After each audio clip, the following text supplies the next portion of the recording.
have semi-finals, the first one coming up, and Mouz, they're going to be facing Outsiders. We start on Ancient.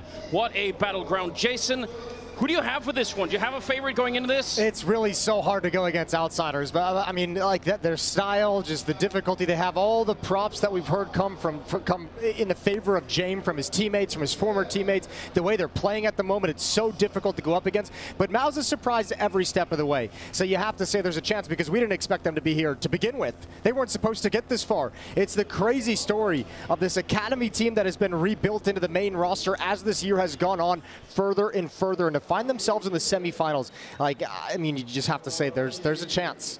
They've got it in them. There is a chance. It's uncharted territory at this point. We just don't know how they're going to be playing. Every time you go deeper in a major, it's a new level of stress. It's a new experience. A semifinal is not the same as a quarterfinals. It's just different. No, I mean, this is a new experience for everyone part of the Mouz organization. This is the furthest the organization has ever been in a major, which is absolutely wild that it's been this roster that's been put together, questioned every step of the way, and Mouz has found a winning recipe. They've got a shot at the grand finals, and it's against Outsiders. It's starting on Ancient, and we are live into the pistol round. Notoriously such a hard team to play against. They're going to be starting on the CT side with Mouz on the T side. And let's see how this plays out. A little bit of a slow start, but they are pretty forward in middle. Lean towards the B-bomb side early. It's a classic positional rush in almost any map. If you're going to be fast on this one, typically towards the B-bomb side. But they're sneaking up. Looks like they want to try and take a fight towards Fame at the moment. Molotov to force him out. They know he's going to be swinging on the right side if he's there. Oh, but he just walks past them. They didn't check it. He fires a shot and he can't hit it. Throws them with the 180 instead to take down Fame. And now it's a 3-on-5. That is a little bit of fortune going the way of Mouz. A lot of unfortune going the way of Outsiders and Fame. That's a perfectly played round. Norbert with the duel. He's going to try and pick up the pieces. Only good for one. Flitz on the flank through Donut. But I don't think they have access into this bomb site. Kickert's already been forced back, and this is a pistol round victory for Mouz as Outsiders concede. They want the smoke, they want the flash, they want the armor on Flit, and it's going to be 1-0 for Mouz. I'm a little bit surprised they didn't do more of a job at checking Donut there. But other than that, you kind of get a sense for it from Outsiders. They did have no mid-control at all, and so Mouz were allowed to walk really close to the A-bomb site before they really figured out what was going on. I mean, if you're Mouz, you expect that Molotov has been practiced, has been saying, we're going to throw this so that it lands directly behind that to burn out this position. You expect that contact to come. That Molotov does the job for them of clearing out that position.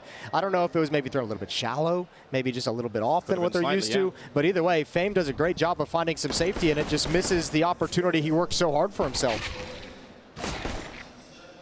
A decent start, and given the way that things sometimes could turn out on the T side of this map, winning the pistol round, I mean, on most maps these days, I feel like we don't care so much if you win it on the T or the CT side. It's always good to do it, but on this map, I feel like right now, yeah, it's nice to get a little bit of a bonus at the beginning. And they actually get maybe one of the, we just said, no easy rounds against Outsiders, but it's just USP, so surely this is one of them. It's got to be. Yeah, this is probably the most breathing you'll have in a round for this entire series. Yeah. is this round. Everything after this. I mean, the whole conversation around Outsiders is just, it's so stressful, it's so frustrating because there's no easy rounds. Each and every time you're fighting against a buy, you're fighting against a saved weapon. And I mean, it was interesting. We had the conversation with Outsiders, Yenko and I, with Outsiders and Fnatic earlier on in this tournament. And Fnatic was even saying, you know, sometimes they save a rifle or two and they pick up pistols behind it. And the difficulty is you never know if it's going to be the rifles making the play first or the pistols you're going to encounter first. There's so many different looks that Outsiders is going to confuse you with that makes them such a dangerous team. And that's why they're in this position. 2-0 as Mouz make quick work of the USPs, but the M4s come now. Yeah, I don't think we've seen really a team yet that has looked comfortable against them, and that's obviously one of the strengths. So curious to see if Mouz are going to be up to the task. They faced them before, obviously, and didn't manage to beat them, but obviously also learned a lot from that game. So I'm really, really excited to see how this is going to be playing out. Finally, some rifles in the hands of the CTs. It's not super impressive, and no head armor on a bunch of them either, so even the Galils on the Mac 10 here could do some damage. Quick mid-control from Exertion. Look at this. This is nice. What can he do with it, though? Is he going to get flashed in? There's two players. Oh, he's brought down low. I don't even think he wants to go in after taking the damage, but he finds himself in. I think he's heard Flip fall back as well. He has no idea the position of James. A follow-up flashbang gets him out. into safety at least for the moment, but that's not going to last forever. James takes his life, and Mouz playing it a 4-on-5. He definitely did not know that there was somebody else in the middle. A little bit of a surprise. Grenade coming over to smoke it off, but it's a little bit too late. Dexter already sneaking past. He's going to be taken down. One good return from torche. If he doesn't get that, I don't think there's a round left here for Mouz. They probably get completely locked out of it now. They still have a minute. They still have the 3-on-3, and they have Frozen over at the B ramp. He's been sneaking up here and creating a lot of space on the map. And this is a round-defining play. Actually, Frozen doesn't work up the courage to continue moving forward. That was Mouz taking a lot of attention towards the other side of the map to give Frozen some space to work with. If he can find a kill. Yeah, he's slowly doing it now. Jump on the other side from Norbert that I think Frozen might have heard. They still got about 35 seconds. Another nade rings in, and Fami's just a second late to the party. Maybe he could have picked up one player there. Going to go for the bomb plant now on the other side. Still plenty of time. They're going to commit to it as well. Good shot from Frozen, and now it's a little bit tight for Outsiders. If they lose this round, it's going to be a really big deal for this first half. James rushing in, and torche, he almost didn't hear it. Now he comes back for it, but he's so low on health. He can't win the fight. Frozen now in a 1 versus 2, and he's out of the bomb side. He's got to be careful. No kit on anyone right now, so it's 10 seconds. He turns around and picks up Norbert as well. That is a great spin and a great round for Mouz Sports. A fantastic triple kill, and it does end up Frozen is the one to win the round. An initial kill as they're rotating over inside of that B bomb site in the follow-up 1v2. Well managed, and obviously a great plant position as well to allow Frozen to make that move. Visible from the ramp, an easy peek upwards, and they weren't entirely sure where he went off to. They thought maybe he was going to be in cave until James spots him, and Norbert never able to react in time. 3-0, and we're going to get a quick tech pause as Outsiders call for, I would imagine, a microphone situation to try and fix things up moving forward. And it's really cool to see Mouz able to do this a little bit early on, sort of probing the middle, probing the A-bomb side, always leaving a little bit of a chance over at B. That style of Counter-Strike has just proven so effective, and it's been ramping up over the last couple of months. We're seeing more and more teams try to play into it. And importantly, we're starting to see a lot of the European teams adopt it now as well. So you get that incredible skill. I mean, that was one of the defining features of the CIS team, is bringing in this new meta, this new brand of Counter-Strike that no one was really figuring out entirely. Gave him a huge run over the past year and a half. We've seen Heroic play that style yesterday. We're seeing Mouz bust it out here. We know Liquid's been attempting to shift into more of that style as well.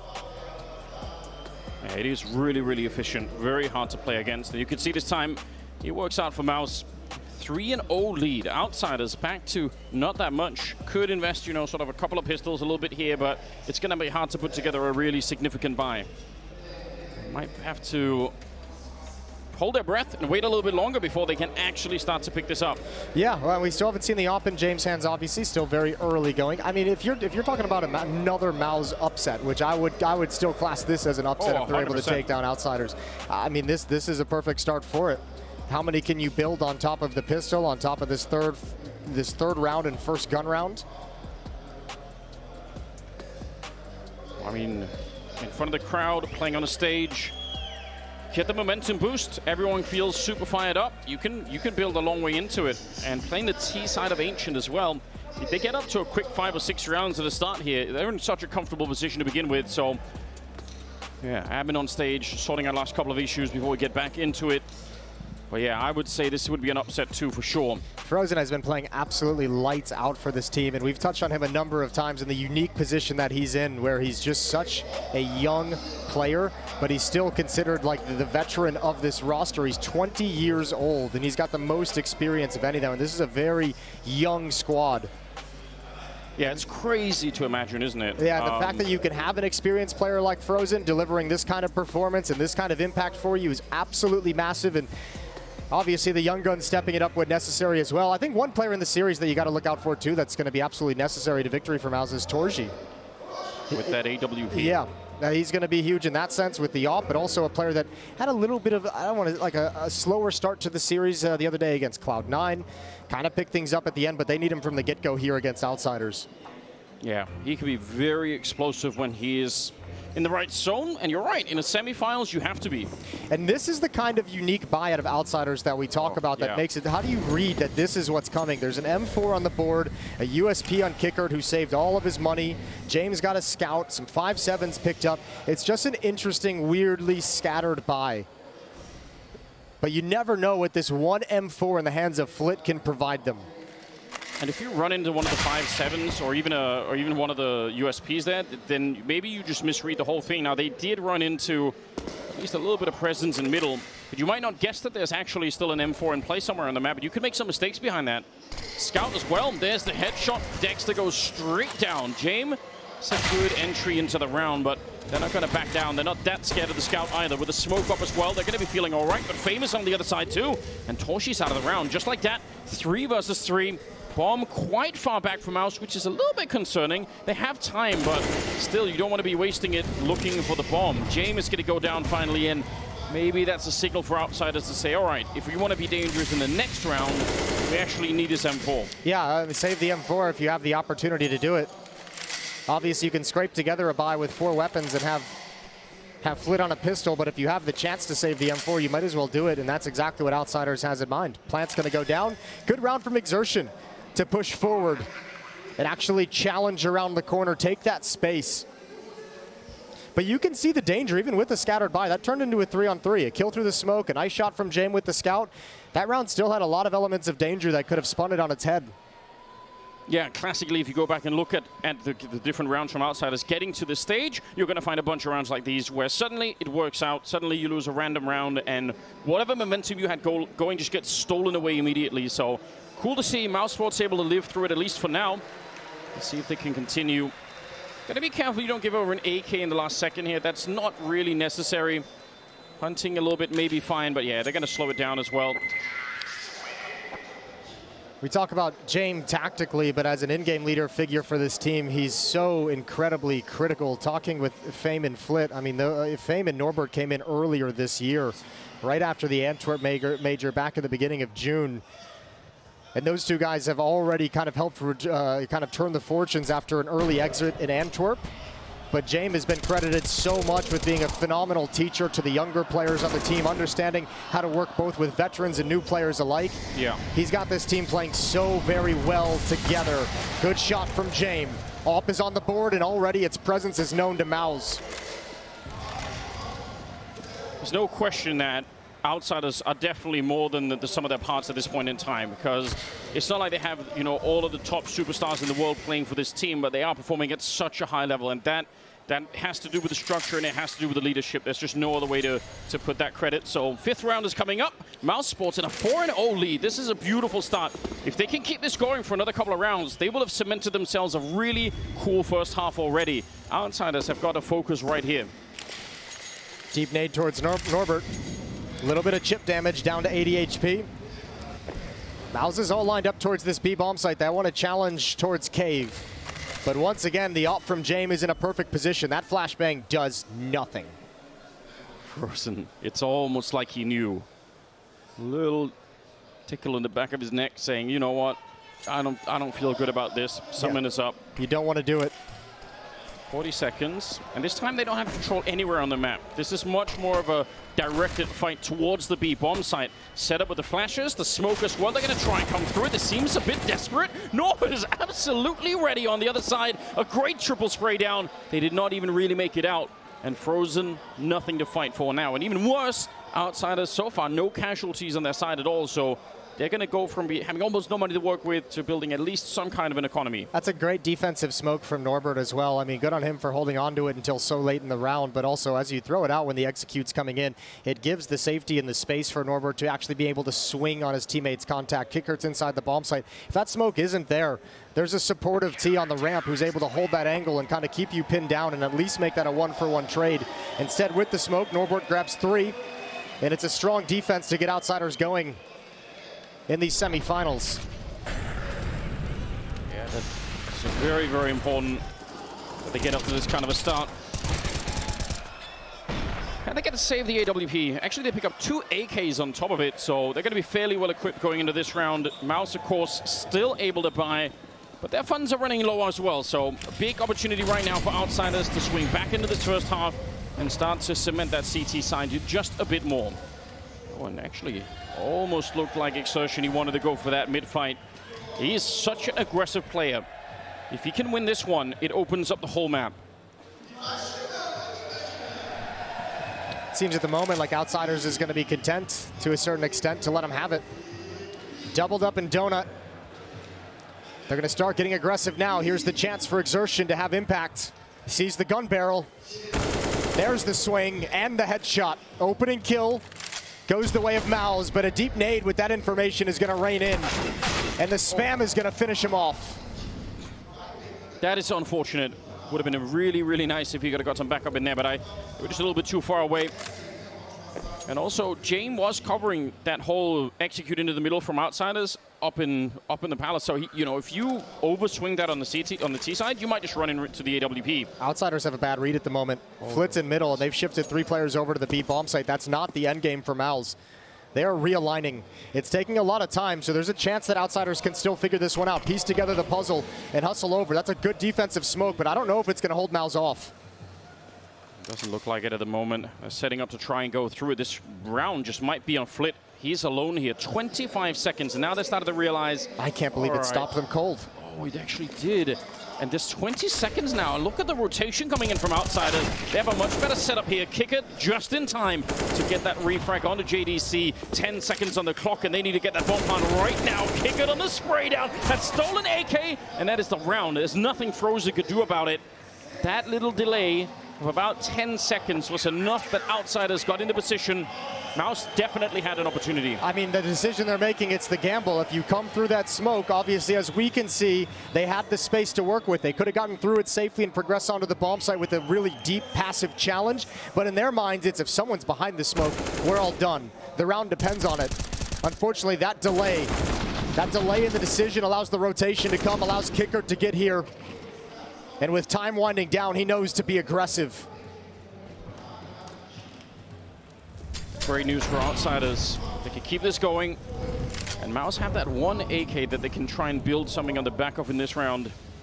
It's been done before. Maybe a deagle or two as well. But Outsiders, when we've already seen, they're kind of hard to find any kind of a fight against. Kicker is actually giving an opportunity here, but other than that, they've been fairly passive on their CT side. You almost have to be on the bomb side to fight them. Frozen. Yeah, that would have been a great opportunity. Looks like they will try and crunch the whole way here. Yeah, but JDC's in an important position. Unfortunately, with just the Deagles, I don't know if he can do a whole lot. Flit's got an off angle for the moment. Gonna give it up as the smoke's about to fade. He wants to drop a Molotov into the choke point. However, the B bomb site is under pressure now. Yeah, they're gonna go for it. Leg shot onto Dexter, grenade up on top. It'll land right on him. Not the best start for the execute. Molotov as well to try and slow them down and delay that bomb plant while the rest of the rotation is coming in. So Outsiders don't look stressed at all. Yeah, they've lost the bomb site, but they don't really care. They're not worried about losing the round. And Frozen is going to be down last. Not a single casualty, no bomb plant, and 3 rounds in a row for Outsiders. Yeah, this is wonderful so far from Outsiders. 3 rounds straight, 2 of them flawless with all 5 players surviving. Really nicely done. A good recovery after going down into an early hole, 0-4. And the first time out is taken for Mouz, as they want to have a conversation. Yeah, I mean, now is probably the time for it, because, again, 4 rounds is pretty decent as a start. Not enough overall. If you want to feel comfortable, you definitely need more than that. And I really think, I'm curious to see how much this is going to be happening with, I think it was Kickett moving out a little bit to play outside of the B bomb site, but just in general, they're so far back. I mean, James with the AWP, he's all the way back at the back of the B bomb site. Just very, very hard. If you wanted to try and isolate a kill to offset the defense so you can do some of that juggling that they did in the beginning that was successful, you do need to at least get one opening. That's not been easy in the last couple of rounds at least. Deep smoke goes down, deep Molotovs into the choke point. Actually, both of them miss. That's awkward, very awkward, and they're lucky to be alive, I think, and even better to get a kill on top of everything else. Yeah, they patched that right up, missing the grenades. That's nerve-wracking, though. Oh, Torshi, he's hoping for a timing, hoping that just walking up here cold could catch him a kill and bring them back into the round. It's not a bad idea, and he's got this very deep spot. Now the flash on top, but they're just so deep in here again. He's almost walking into a 3-man crossfire before he gets the first fight, and that happens to be with an AWP. James shooting him in the back. They try to go for some wall bangs here, but that's not really a reliable way to get any kind of entry. 5-on-3 in this one. Yeah, perhaps hoping that they were going to find James elsewhere on the map, or not find James at that bomb site. JDC's going to have to put out the Molotov. Stuck in his own smoke and escapes with the help of Dexter. All three players for Mouz in middle. But Outsiders are setting up a trap. Flitten and Fame in Donut. James rotating around with the AWP. That's a great kill. But a defensive smoke is again going to hold them at bay. Yeah, the last smoke that they have as well on the CT side, but it might just be enough here. Flit spraying through, he sees enough, out of bullets, but it doesn't matter. James rotated over, and this CT side is really coming together now for Outsiders. You can see their strength. Mouz are having a hard time getting those entries. Yeah, really early on, it's starting to look comfortable. The defense is just slammed shut, access to all the bomb sites. Something interesting, though, when the CTs throw that double Molotov in the middle, if you have just one team that's spotting it, but the other 4 members of the team are somewhere else on the map, that's pretty strong confirmation that you have that double CT set up in the middle early, and you can make some plays around that if you're Mouz. If you really want to make a fast play, hearing those double Molotovs going down is, yeah, it's a way to play it. Deagles on the T side. Score is all tied up. And again, very standard round coming out here. A little bit more forward in the middle. Again, they're sort of taking a look. I mean, with Flit and Kicker this aggressive, it allows James to shift over to this angle at the A bomb site. They're saying, yep, there's nobody outside B, nobody in middle whatsoever. They probably know it's a low economy round as well, so James playing it safe and making sure he has presence to support his teammate Fame. So James going to get the first crack at this. And as they swing wider, the M4 from the bomb site will get involved. Great shot from Frozen, but it's not going to be enough. No, definitely not.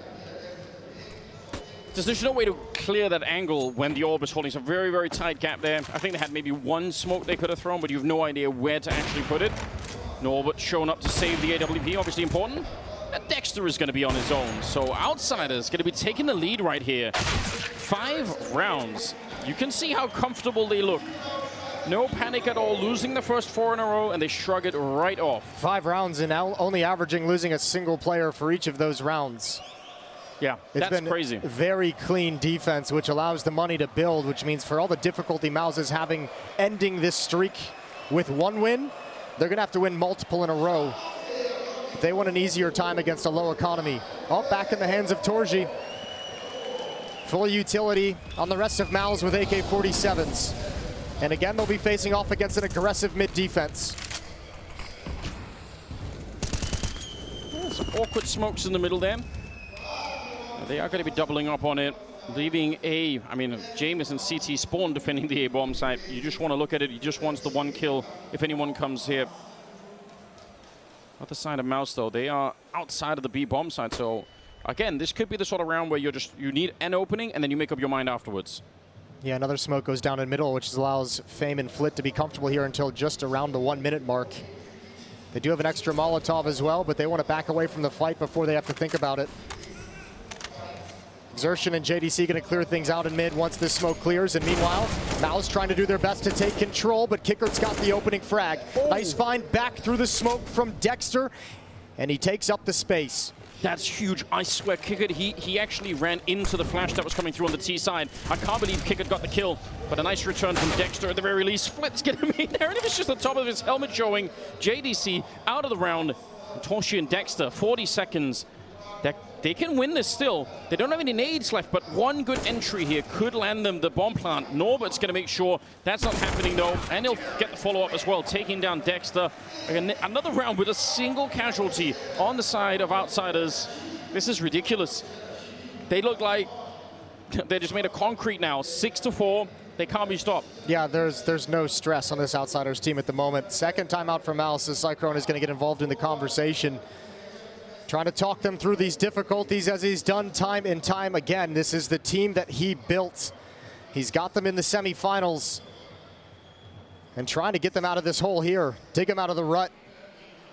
6 straight for Outsiders on defense. Norbert's up to 10 kills. James is at 9 just behind him.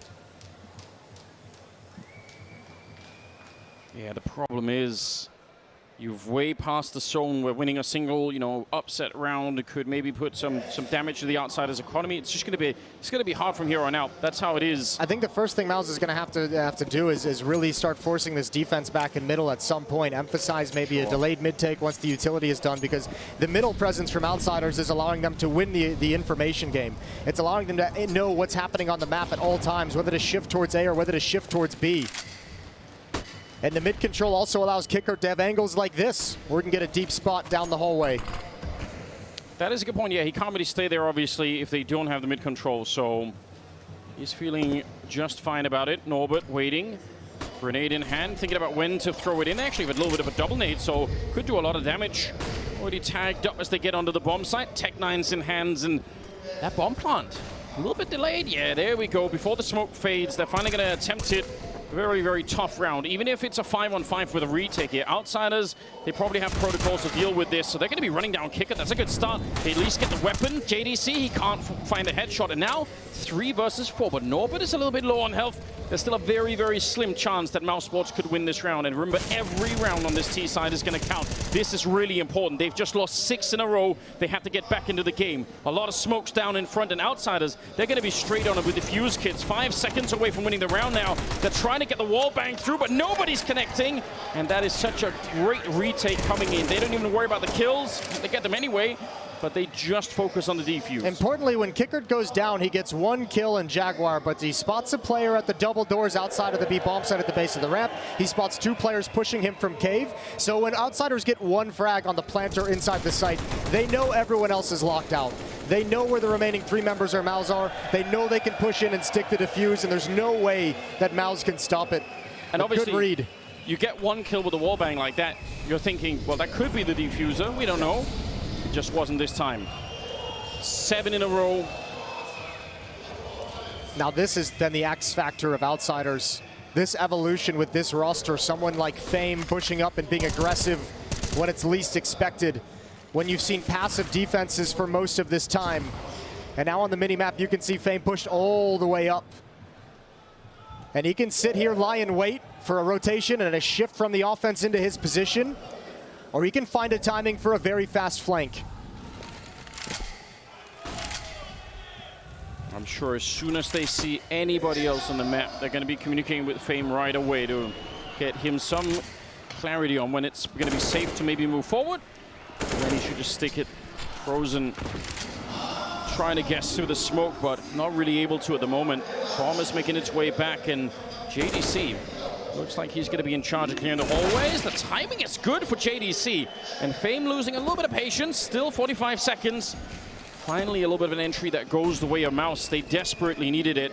Yeah, and now they need to capitalize, but look at the rotation, the full-on gamble for Outsiders. They have this read. Mousesports, they thought this was an opening, but I don't think it is.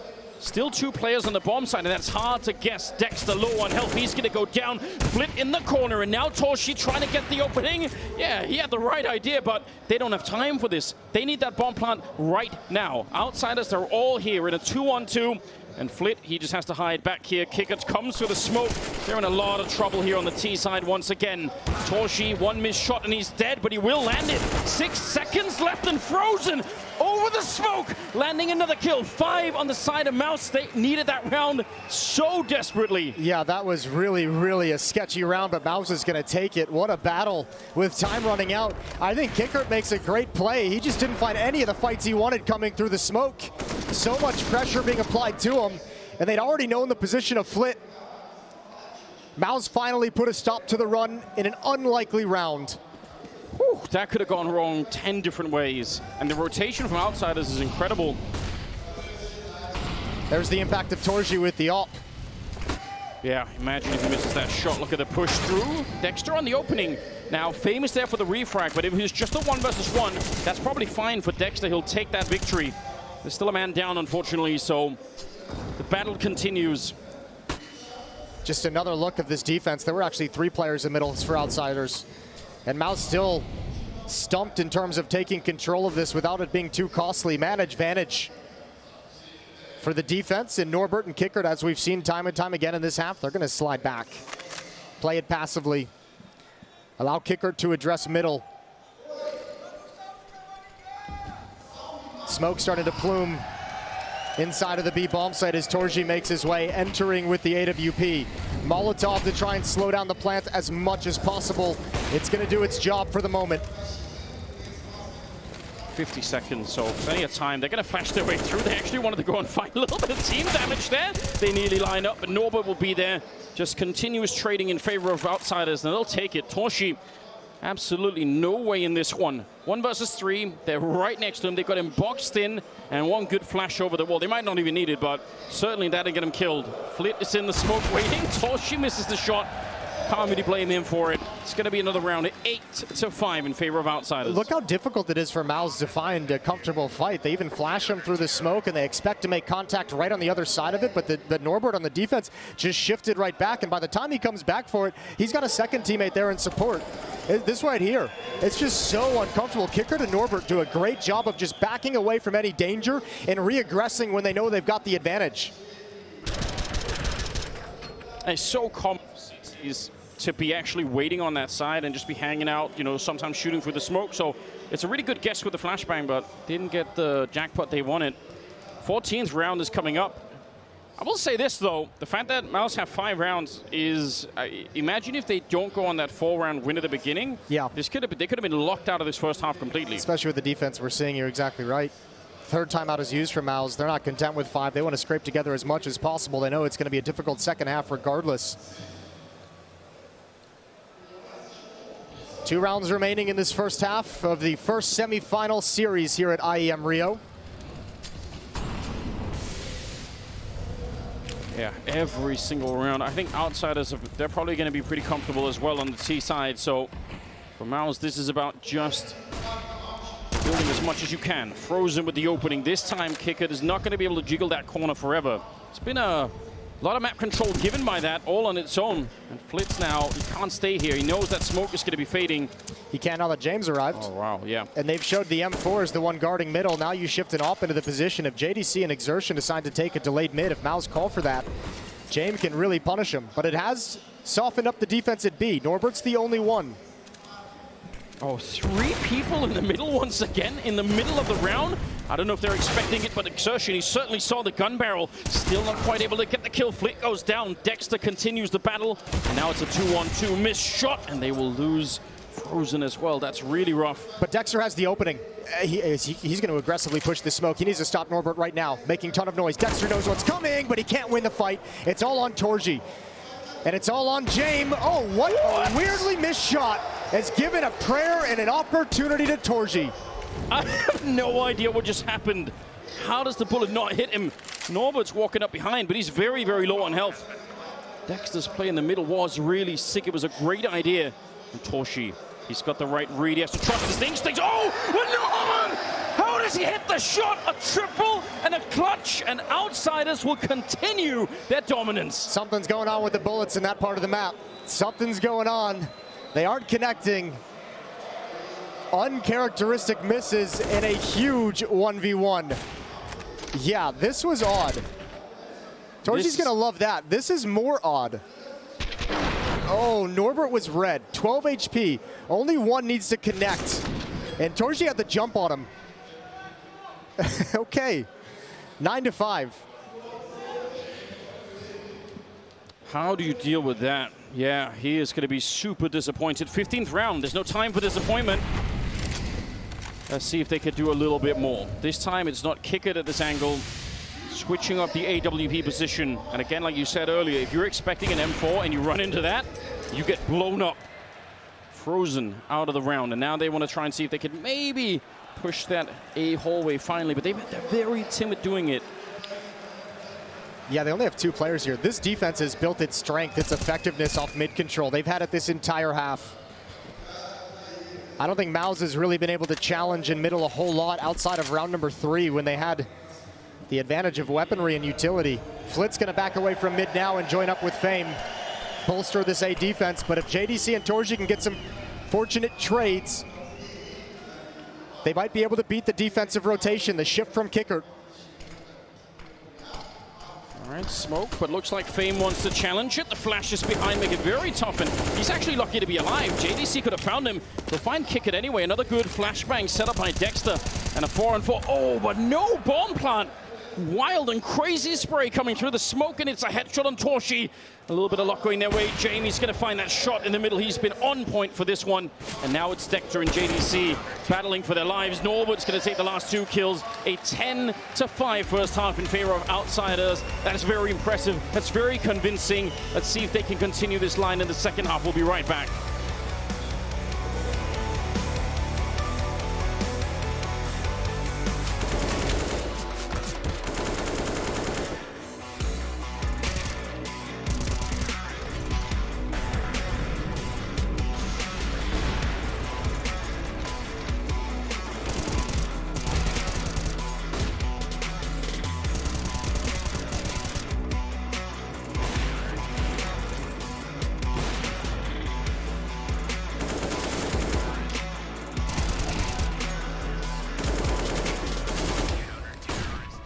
To begin with, that kind of strength is rare to come by, and if Mouz don't find some kind of magic solution here on the CT side, then this map is going to be over maybe a little bit quicker than they wanted it. 10-5, this pistol round, it could be everything for the Mouz side of things. And James just toying with them while the rest of the team working outside of the B-bomb site. And actually Exertion, he did not like that fight, and I don't blame him. He's kind of alone up there. Yeah, he didn't like it one bit, and that's the reason why. It's not about the challenge, it's about the fact that there's nobody behind you. If you do go down, there's nobody to support. Still, they're a little bit split, especially if you considered a set piece coming in. There's the first smoke, no counter nades thrown out. Frozen starting to shift back towards middle, but here comes the main thrust. He's up close with that USP. Kick It is there. He needs the headshot. What? The round starts with a team kill, but Norbert's going to make up for it, taking down Exertion. And they're back into the round again. 4 versus 4. I have no idea. It's way outside of the B-bomb side. I'm so confused. Dexter's gone down. Norbert is on an absolute rampage. And now it's Torshi and JDC left wondering what is happening. They sacrificed one of their players to power on Norbert. He's finally out of it. But Fame is still here, and Torshi now, he's got the kit, he's got a chance. If he had more bullets, he might have won the round right then and there. And now Fame, he's on the run. Goes straight for it. 5 seconds. He has to run back. Fame, he can't miss even a step. He slows it down, and that is the win for Mouz Sports. Well, I don't even know what happened this round. No, I don't either, but we're getting a tech pause, so I wonder if it has something to do with that. Regardless, Torshi gets a do-over from the clutch previously where he missed a shot. Was it the bomb? Yeah, I'm assuming so. Oh, no. That makes sense. If the bomb freezes, you say, all right, we don't have a choice. It's a better explanation anyway than sacrificing someone to power up Norbert. Well, even that part looked good. Yeah, unfortunate turn of affairs, but I mean, they even had a chance to win it at the end of the day. No way for Fame to know Torshi had a kit for the defuse, and he had to have loved it when he saw them fall all the way back in towards Jaguar. 10-6, both pistol rounds going the way of Mouz, and listen, that's going to be frustrating, but you're going to have to bounce back if you're Outsiders. You're going to have to just kind of swallow it, unfortunately. Seeing a PC get restarted there. I feel like the way that they're playing right now and the way that they have been playing throughout this tournament, I'm absolutely not worried about anything that has anything to do with the mental game for Outsiders. I think they're just so strong right now in that sense. I think it's one of the most curious things. I'm so interested. Who can finally put them to the test? Who can put them out of their comfort zone? That's a big question, and we haven't really found the answer yet. Mouz Sports obviously looking to do that tonight, but well, I mean, you'd think there's a chance here. I mean, that was the interview that was given yesterday by, I believe it was Torji after all as well, who said, yeah, we played them in the Legend stage. We went back and watched that series. We saw where we made some mistakes. We saw where we could have capitalized on some of the situations. We got a little bit of a deeper understanding, especially with that series and how they approach the game and approach the rounds, and saying they feel much more prepared coming into this series. We didn't see too much of it in the first half. I feel like that's one of the really frustrating things about Outsiders is I'm sure everyone does that kind of prep, but it feels like once you're in the server, I mean, one of the really dramatic examples is that was, I think, all the way back in the Legend stage when NIP were playing them. Yeah. And you just saw this, or a Challenger maybe, but you saw NIP waiting, and in the last 20 seconds of the rounds on their CT side, they'd sort of go and peak, and they would get shut down, and Outsiders win those T rounds. I feel like those mistakes, I'm sure NIP would have known, and I'm sure Mouz would have had similar conversations. If the round comes to a slowdown, especially when you're on the CT side, if you feel like, wow, there's nothing happening on the map, maybe I should go look. It's such a big risk. Yeah, I mean, as someone who had to compete against, you know, this similar team back in their VP days, it's very, very different. You have all the conversations you want, but once you're in the server, it's a completely different level of frustration, completely different level of information you're working with, and they will test you. They will test your mentality. Mouz winning that pistol round could be absolutely everything for them. This map could still be quite CT-sided. I think a lot of people had hopes maybe that once they changed the configuration of the A-bomb side a little bit, that it would change somewhat, but I feel like it still is. It's a little bit more alleviated towards the T side. I think you can still pull a few different things off, but yeah, this is one of the more CT-sided maps. I mean, the point you made in the first half was probably the most important one to hang on to right now if you're Mouz, is despite the fact that the 10-1 run is atrocious, the fact that Mouz got 4 right out of the gate obviously helps so many issues, gives them a fighting chance here in the second half. There's something to work with for sure. I think one guy had already a coffin made for Heroic. Well, they had NAVI in the coffin yesterday, and that one came true.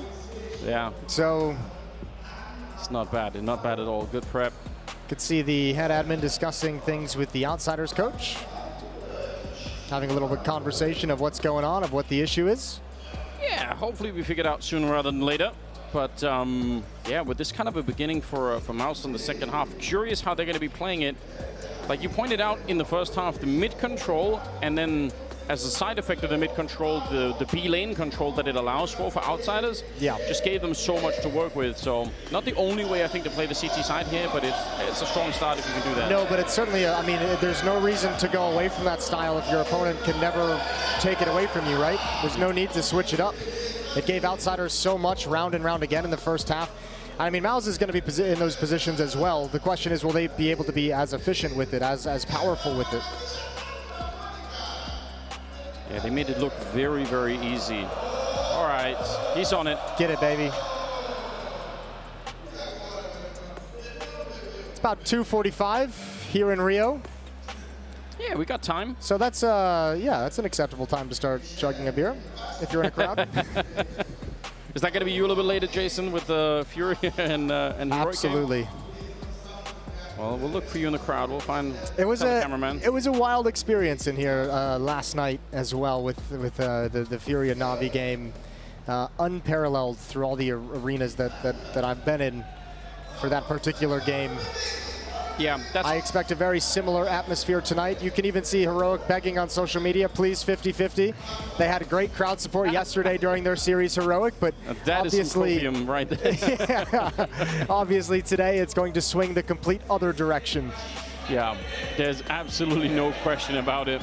They have developed kind of a love for Cadian, but I'm sure they're willing to give that away pretty quickly. Yeah, there's no love in this arena when he steps on the stage against Furia. He'll feel none of that. Definitely not. But that is how it is like playing on land, you know, different experience. I'm sure Cadian is going to be up for it. Sure, he's going to love it. Yeah, I think he probably will. He likes playing the heel every once in a while, so why not? Oh, man. Very interested to see. I mean, something else that Mouz, I'm sure, have discussed, but that they're also going to have to be ready for now that Outsiders are on the T side, is this problem of them seemingly attacking almost everywhere at once. It can be kind of tricky. I mean, just even in terms of the communication, right? If you hold down your push to talk and tell your teammates, all right, you know, there's a couple coming B, but then at the same time your teammates at A are saying, well, they're also kind of coming A, and someone's middle, yeah, but I'm fighting one middle. You're like, okay, what does that mean? Yeah, it's going to be interesting to watch Mouz try and deal with that throughout this half. I think opening kills are going to be huge. If Outsiders is able to find the opening frags and thin them out, those kinds of situations become exponentially more difficult to deal with. We do have all 5 players from Outsiders back in the server. Tech issues have been solved. Thank you to the admins down on the stage. It's round 17. Mouz has just won the second half pistol on their own CT side as they begin to mount a comeback. And a timeout is called by Outsiders to talk things over. Yeah, a little bit of a discussion going into this one, just to make sure that they are all mentally prepped and are not going to get run over by any kind of madness coming from the Outsiders team. And making sure you're all on the same page coming out of an extended tech pause as well. James probably had a million ideas running through his head of how he wants to play things, how he wants to approach things, and just getting everyone on the same philosophy moving into this round 17. P250s, Tech 9s, a Deagle picked up for Outsiders. Only 2 players with armor, so saving some money moving forward into the gun rounds. Yeah, here we go. We're back into it. Round number 17. And should be Mouz able to pick up a little bit here without having too many casualties. It's a luxury that Outsiders had on their CT side. It's just winning so many rounds flawlessly. Gave them almost an infinite amount of money. Mouz would love to replicate and steal that from them. And quite stretched on the map. You can see Famous on the one side, working over in those A hallways. Bomb is way on the other side with James and the rest of them. So, yeah. If you get an opening here anywhere, if someone from the CT side is a little bit too aggressive or just walks into a Deagle, they're going to plan the round behind that. Flashbang over for Dexter to grab the angle and take a peek. That's dangerous as well. Gonna give him one more shot. Eventually one of those is gonna connect if Dexter keeps giving him the opportunity. I was gonna say, please, please Dexter. We can't deal with it, it's too stressful. And Outsiders providing plenty of time. Plenty of time to be able to take those shots with the Deagle. Frozen with the opening kill. Right. And Fame is going to start lurking into the A bomb site, but JDC's in the back. Don't be confused by this. This is going to be... Ooh, he's missed the timing. He has. They get the headshot at the very least. He almost doesn't realize he doesn't. That Tech 9 catching him off guard. And it's a 2-on-3. Frozen is close by, but risky if he runs for it and dies. James is right there when he lands the headshot. 1 versus 2. He should never be winning this round. That's SMG on the other side of Exertion. He nearly died, but that's a super expensive round. Again, like you pointed out, they did not even buy body armor on 3 players. They're going to have a lot of money going into this next round. Just JDC's line of sight, the vision just taken away from him. That was so dangerous. If James gets that spam kill on Exertion, that becomes a very interesting situation where it's all down to timing, all down to luck with that headshot in the M4. 10-6. Outsiders do a good amount of damage to the economy, even in a loss with very minimal weapons. So this next round is going to be that much more powerful as the AK-47s are picked up. Yeah, they've laid the groundwork already to quickly take away the money. And Mouz have to know it. 3-round gap. It's looking fine in terms of the map for Mouz point of view. They can make this back. The problem is the money. 3 in the middle to begin with. A lot of nades to try and stop any kind of a quick play. See if they can park that SMG. Kicker. Oh, that is a nice find. It's actually Frozen with a little bit of damage and an Exertion. Nade on top of the headshot through the smoke. Flit goes down. This start could not have been better. No, exactly. This is a huge benefit to Mouz. 1 kill inside the smoke with nade, 1 spam through by the SMG. You'll take a 5-on-3 any day of the week. Exertion's going to get a little bit frisky. Looking for information in middle, sees nothing. A couple of bullets for his trouble. And again, this is one of those tests. I'm sure they've had this conversation, but don't give them away back into this round. They are happy to save, and they'll save for the full minute if you let them.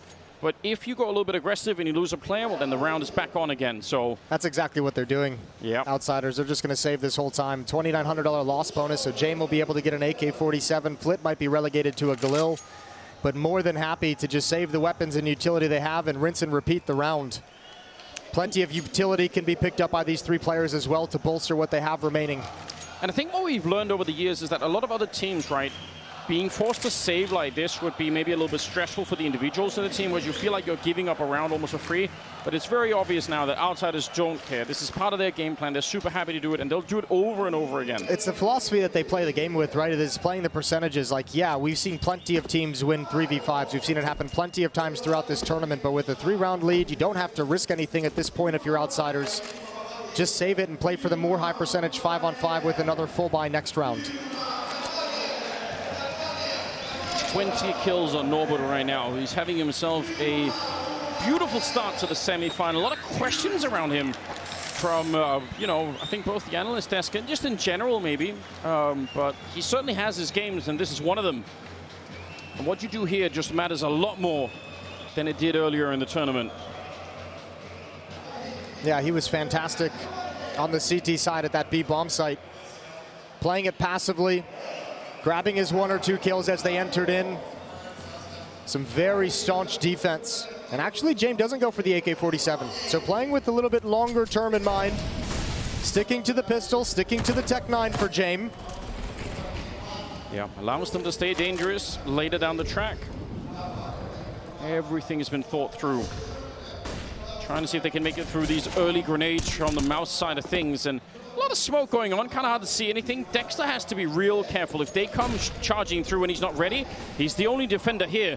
Smoke on the other side, so he can't really get any help either for exertion, and he gets checked by Fame. That's a huge kill. Frozen, important kill in return. And actually, Outsiders, they go push forward and try to see if they can take that control. Yeah, you have that deep Molotov to prevent any reinforcements from turning the corner. The deep smoke as well, they can't come through. Now the problem is, Fame is one of the players there with low HP. Good trade from Norbert. You said his name. He's got another one through the smoke. And already some damage as well. Some of them are lower health there on the T side, but where's the entry going to come from? Running into it, Exertion with the headshot. They don't know about Jamin. That's a free kill. Shooting Exertion in the back. It's just Torshi left, and he knows someone's back there, but he's quickly running out of time to find the remaining players, and I'm not sure it could even be done anymore. He's got the AK here, but yeah, they're going to be Molotoving that, and that's a signal that the round is done. Jamin with the final kill, and Outsiders climb their way to 11. What a great call from Outsiders. That's something that Mouz just did not expect. That pop through the smoke was so impactful. As you mentioned, Dexter, the only one there, one player in cave, locked off from being involved in the battle. And this is something we never saw Mouz able to do. They did attempt it a couple times, but were shut down. Is this push forward towards the back wall. The Molotovs to cover, the flashbangs and the utility activates Outsiders to gain complete control of the bomb site and feel comfortable playing the post plant. I think that last point is so important to highlight. Once they're in that 3v3, 2v2, they slow it down, and there are no more fights left for Mousesports to really get. So now they're the ones that have to re-engage, and that's very, very tricky to do. Oh, it's not far off. No more money in the bank of Mouz. If they lose this round, it's going to be, it could be a landslide. And let's see how they manage mid-presence on the T side from Outsiders. This was something that Mouz was never able to do on their own offensive half, was gain this kind of mid and be able to challenge through Donut early on, be able to challenge these mid steps. It's already forced an early rotation from Torji. Oh, wow. He probably should have been dead. And yet they can't have the mid-control. They don't have the grenades for it, so they just had to stay away. Nice headshot. Flit's going to be taken down, and another one. Adding to it, Exertion gets blown up. What a round. And look at your minimap. Look at what this has caused. This pressure had already pulled 4 players to the A side of the map. Dexter was the only one at B. Those 2 kills from Flit make it absolutely impossible for Mouz to be in a good position to defend against anything. They almost have to gamble. And at least, unfortunately, in this round, they're gambling incorrectly. Yeah, well, Mouz, I mean, even if they go all day, just save the rifles. There's nothing else to do. And this is another feature of the Outsiders gameplay. Look at Norbert just kind of walking in on his lonesome ahead of everybody else. If he gets into an engagement, the follow-up players have plenty of time to address the situation, of know where the defense is positioned. He creates so much space and so much intel, and at least this time he's been able to pass on nobody's home. Let's take the free round 12. I hope you can feel at home when you're watching this, how suffocating it is for Mouz. You could see it coming round for round. Even the rounds that Outsiders don't win, they do just enough damage, they just stay dangerous, and eventually you get pushed into this kind of thing where you don't have the grenades for the mid-take, and then suddenly they have the mid-control and they build behind it. And now you've been beat by like a really quick spread-out default control from Outsiders turned into a B-pop through a smoke. Now you've been beat by a very slow-paced mid-control in the mid-round with actual challenges up the mid-stairs. Already Outsiders have been able to find multiple ways to beat you.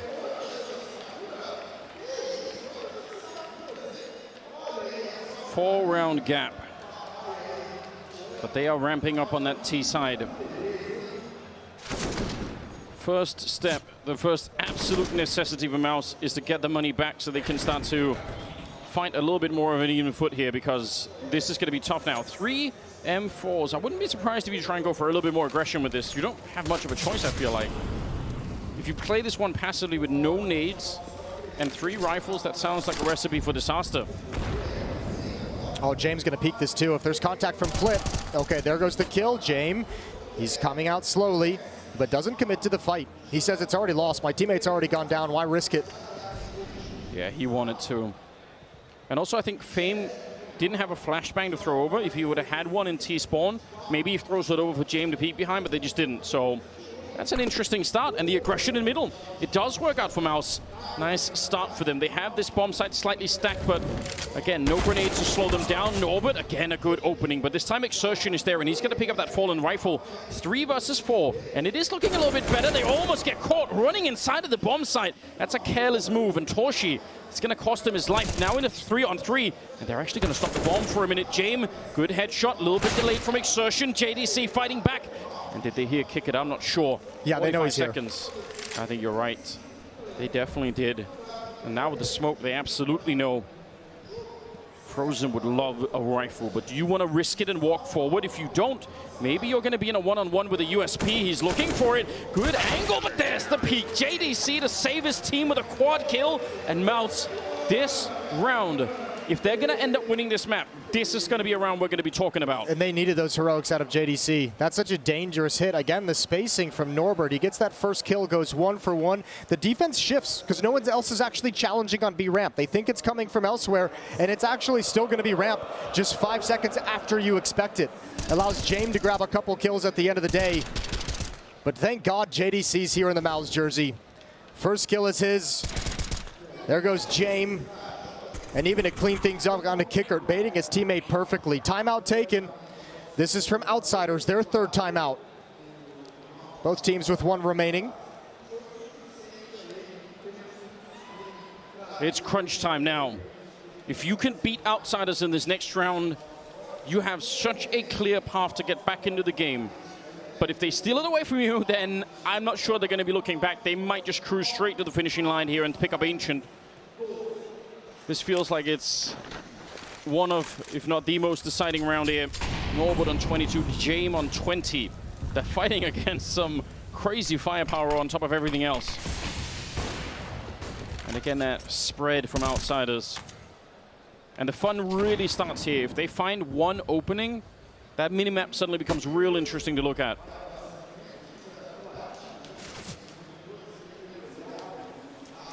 Delayed to start with. Passive as Norbert and James come right back to the B bomb site.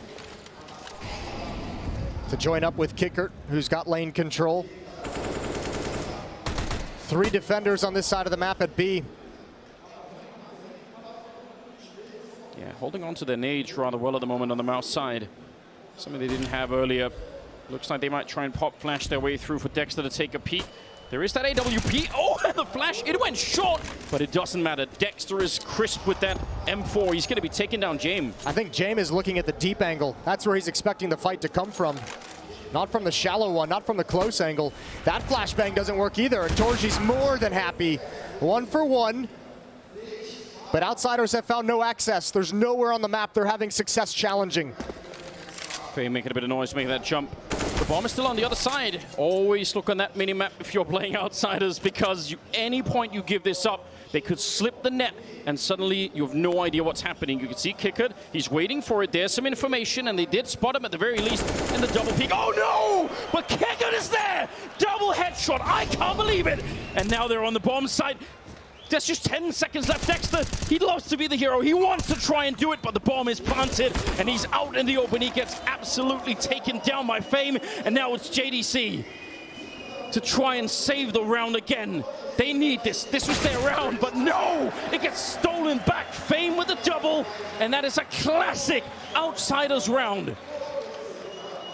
Man, I don't even... the kicker double is spectacular, but the defense had already shifted out of position.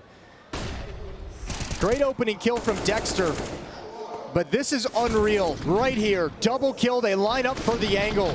And Dexter does his best to recover the scenario, drop the bomb, make it impossible, but just cannot find it. And you're exactly right. That is just a textbook Outsiders round. Even when you have a man advantage, they found a way to outposition and outmaneuver you on the map. They heard Fame jumping just to the lip of the A-bomb site. It's enough to make them curious. They fall a little bit back, and then they're like, oh, wait a minute. We don't have all the information. We don't know if it's going to be an execute. Let's go check middle. They do, and they get blown up, and the round is over. It's so crazy. Doesn't take a lot. No, I mean, just the way that Outsiders is going to move you on the map, because you're just so nervous about where they are and where they're challenging, and you're constantly wondering if that's the final play. You're constantly wondering if that's where you need to allocate your resources, because that is the goal of Outsiders. And unfortunately, this time, pulled completely out of position. And now desperation for Mouz. They don't have a lot. They buy up into it, 3 Deagles and 2 M4s.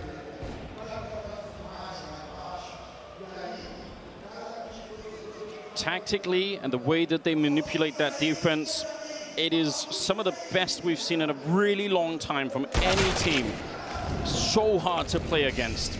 They get the opening, and this time it's a little bit more clear-cut. It's a little bit more of a straight uppercut to the A-bomb side this time. Frozen tries to get back. He will take down Norbert. That's actually pretty respectable. And this time the defense isn't budged. They're not entirely sure. Exertion just now putting it together. The Deagle spam not going to stop the bomb. That might have been the best chance that Mouz had. Flit finds Dexter. Eventually taken down, but a tough 3-on-3 post plant, and Kickert is in an aggressive lurk scenario.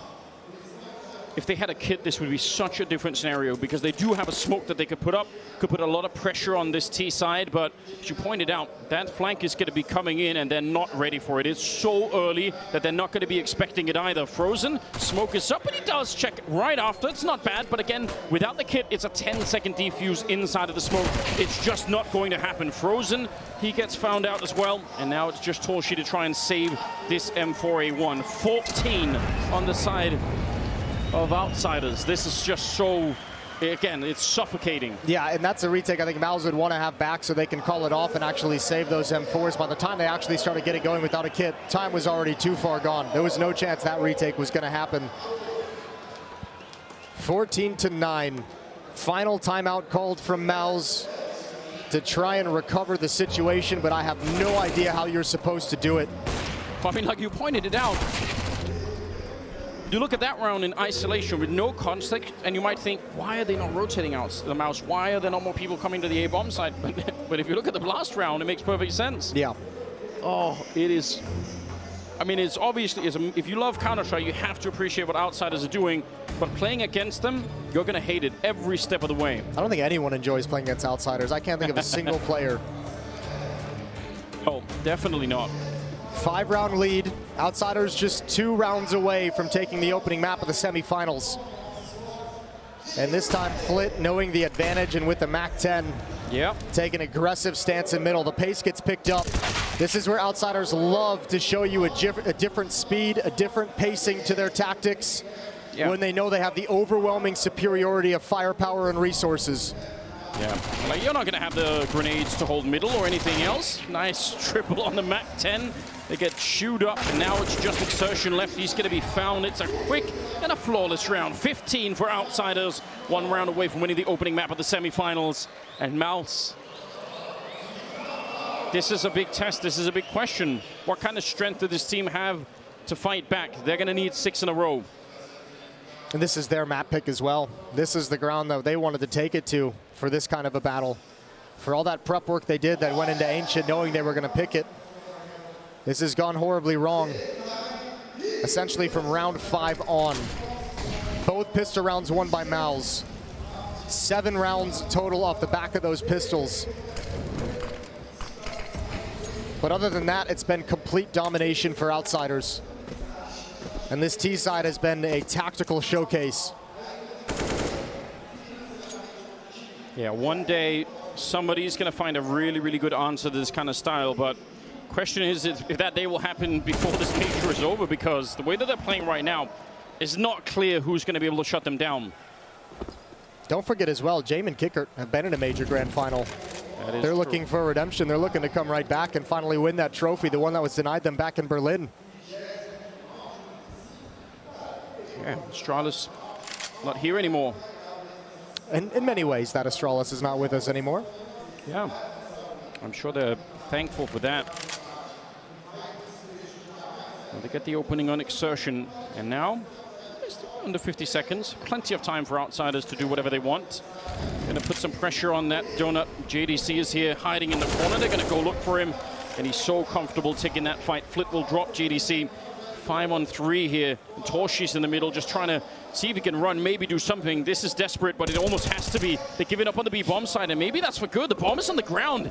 James goes down, and that's a little bit of a wrinkle that outsiders maybe weren't expecting. 3 versus 2 as they find Dexter, but Torshi is still here. He's going to get that, and through the smoke, he finds Norbert, and another one. Fame goes down. A quad kill on Torshi. It took everything. They abandoned that B bomb site, but they get the round. Yeah, I don't know what Kicker was doing, though. He was coming in on the flank to try and address the situation. He doesn't even look left once he gets to Donut. Must have had a different call from a teammate, but what a save from Torji.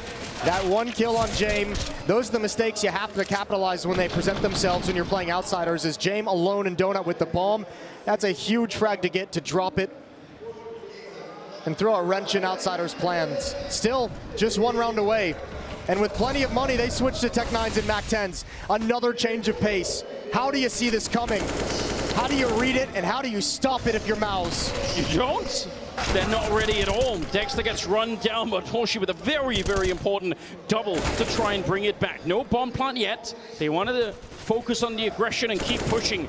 Fame is going to land a headshot there, but still 2 versus 3, and they're going to be backing out with a bomb. They could go, oh, they might park James here and wait for somebody to rotate. Look at Fame, he's making noise intentionally. He's running and frozen. He's not ready. What a great bait setup. And they still have time. They don't even have to go for A. Looks like they still will continue, but in theory, they could have doubled back as well. 2-on-2. And of all the ways to lose a round, this one might be especially heartbreaking. You had the early fight at B. You feel like you've almost won it. And then they slip out of the bomb site with the bomb, and you're not ready for it. Fame's going to be picking up Torshi, and now JDC, SMG, and Hand walking in. But there's no way he could break this up there on either side. This crossfire is locked in, and 2.5 maps, because it's just, we've said it many, many times, that everything is difficult. You have to think so much. You get nothing for free, and I think it's just, it wears on players more than maybe we realize. And the kind of game Norbert had, I mean, that's going to be so difficult to overcome as well. Frozen's going to take an early challenge as the pistol round is underway. And outsiders challenge early, make sure the defense is forced back. Torji, Dexter, and Frozen lined up in a stack right at the front of bathrooms, right at the top of stairs. JDC and Exertion have pushed in towards short outside of the B bomb site, so map control is pretty solid at the moment for Mouz.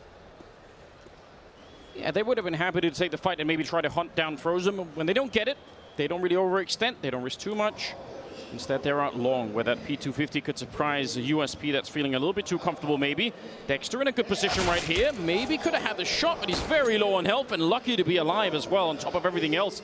They're going to be taking that restroom's control. Now look at how that abandons Torji in the stairs. Exertion slides over to be able to pop open the door at contact, but this is all down to timing. Flit peering up the stairs, sees absolutely nothing. The dualies get a freebie onto James. Traded off immediately, and now it's Exertion who's put under pressure. It's Exertion who's abandoned and surrounded as outsiders have rotated back, but it does not matter.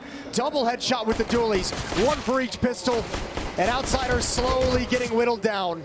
Exertion's not done yet. He's getting 1 more kill. Norbert's now completely isolated. He's got 25 seconds, but if they don't give him a fight right here, how is he meant to plant the bomb ever? Exertion's on half health, but he's still got some fight left in him. 1 attempt is there, and they realize, yeah, they can peek in. There it is from the high ground. Dexter will take him down. Exertion, without a question, the hero of that round. And he had no way to fall back. He had no way to fall back. Once again, outsiders showed enough presence at A to lure the entire defense over. They actually tactically outplayed Mouz in this round. If it weren't for the individual heroics for Exertion in this round, it would have been over. All he could do is stand and fight and deliver a nice double kill out of the blue door. That's all 3 pistols in this series so far, now won by Mouz. Yeah, for all the good it's done them, because the problem is the rifle rounds are the one you have to really worry about. And the outsiders, they showed, even going down 4-0 at the start of Ancient, they just did not care. They come right back, and I'm sure they have something similar in mind here. This round, though, Deagle, P250, and not that much else. So they could be a little bit dangerous, but it should be Mouz walking away with a better feeling after this one. Oh, but Flit could be a distraction at the very least. Torji could get his attention pulled in multiple directions. He just gets into cover before the timing just finds Flit. And now he's surely got to know I have an escape route beneath me. Don't worry about what's up above. I've got teammates who can handle that. You don't need to overextend. And Torji's going to see another one. That's the bomb spotted as well. So Mouz has a good idea what's going on the map. Deagle, one bullet coming out. Not headshot, so I'm not really going to make a difference here. Kick it in, James left. And again, small details, super basic, but the amount of casualties you sustain in this round if you're on the Mouz side is going to be really important. So this round is obviously won, but it can be very painful if you keep going. Yeah, we saw that on Ancient, remember, in the round that Outsiders brought like unarmored P250s and Deagles into a round. They're able to get 3 kills in a plant. That's something that you just cannot let happen. And obviously in this round, should be impossible, although Kickert's already got a 2nd kill with his P250. One more. And this round is extremely nice. You'll never expect Exertion to be in this position, though. Or will you? Yeah, Kickert somehow on a different level. Could have been interesting, but he can't find the headshot. So, second round, they have 3 people alive at the end of it. It's kind of acceptable. They can build with that. They know the AKs are coming out now, and this is where Outsiders can do some really, really deadly work. Round number 3. James going to be on that Tech 9, keeping $1,500 in the bank. Should be AK-47s and all of his teammates as well, so Jay making sure he's got enough money for an AWP moving forward. That's cash he can use if they choose or have to save in this round. That's cash he can use if someone dies, he can drop a weapon over. So James is playing the money game. Yeah, tiny optimizations for what's already a really powerful strategy they have in general. They're not really quick to rush out here towards the playground. They're happy to just spot out what's going on. Interesting Molotov. Obviously not designed that way. And in the meantime, they're going to be setting up 5 people outside of the B bomb side. And this looks like much more of a follow-through. So not like the classic rounds that we're talking about for Outsiders, which is exactly why it can be really dangerous. Yeah, no trickery here. But I mean, at least in this round, they've got the right call when you consider the defense that's positioned in bathrooms. 3 players there for Mouz, Exertion and JDC, due to the stack on the other side of the map, playing this very passive, very deep behind the bomb site. They're going to know now. Flashes are in. They're calling it out, but this defense either holds or the round is going to be done. JDC gets blown up. The AK is there in a double entry. It's an immediate safe call for Mouz. There's no point in showing up. That's a very, very clean round. I don't know how they knew. They showed themselves a little bit on the A side. They never even really walk up the stairwell out there. They're just throwing some nades over towards the tree, and that's about it. Could have been information gathered by a player at the B bomb site, not hearing a whole lot of aggressive presence towards any of the choke points, towards sandbags, towards Monster, and calls them over. But yeah, very clean. A lot of space for Outsiders to work with, and I mean, not even really having to execute onto the bomb site. Walking through Monster before they pull the trigger. By the time Mouz knew what was coming, it was already too late for anyone else to react on the map. Well, they'll take it. Great beginning. Like you said, I mean, James even just upgrading to the Tech 9 just to have the money later on. But now when they actually win the round, I mean, he's going to be in such a powerful position. He can upgrade straight into the AWP. And we all know what that's like. Yeah, and he knows there's still the 3 players surviving. This is going to be another buy. That's a great shot from Kicker. JDC loses his life with a flashbang to activate his teammate. Just missed the opportunity for the 1 kill that was necessary to make it all worthwhile. First gun round going the way of Outsiders. And even this one, I mean, 3 from us, 2 M4s.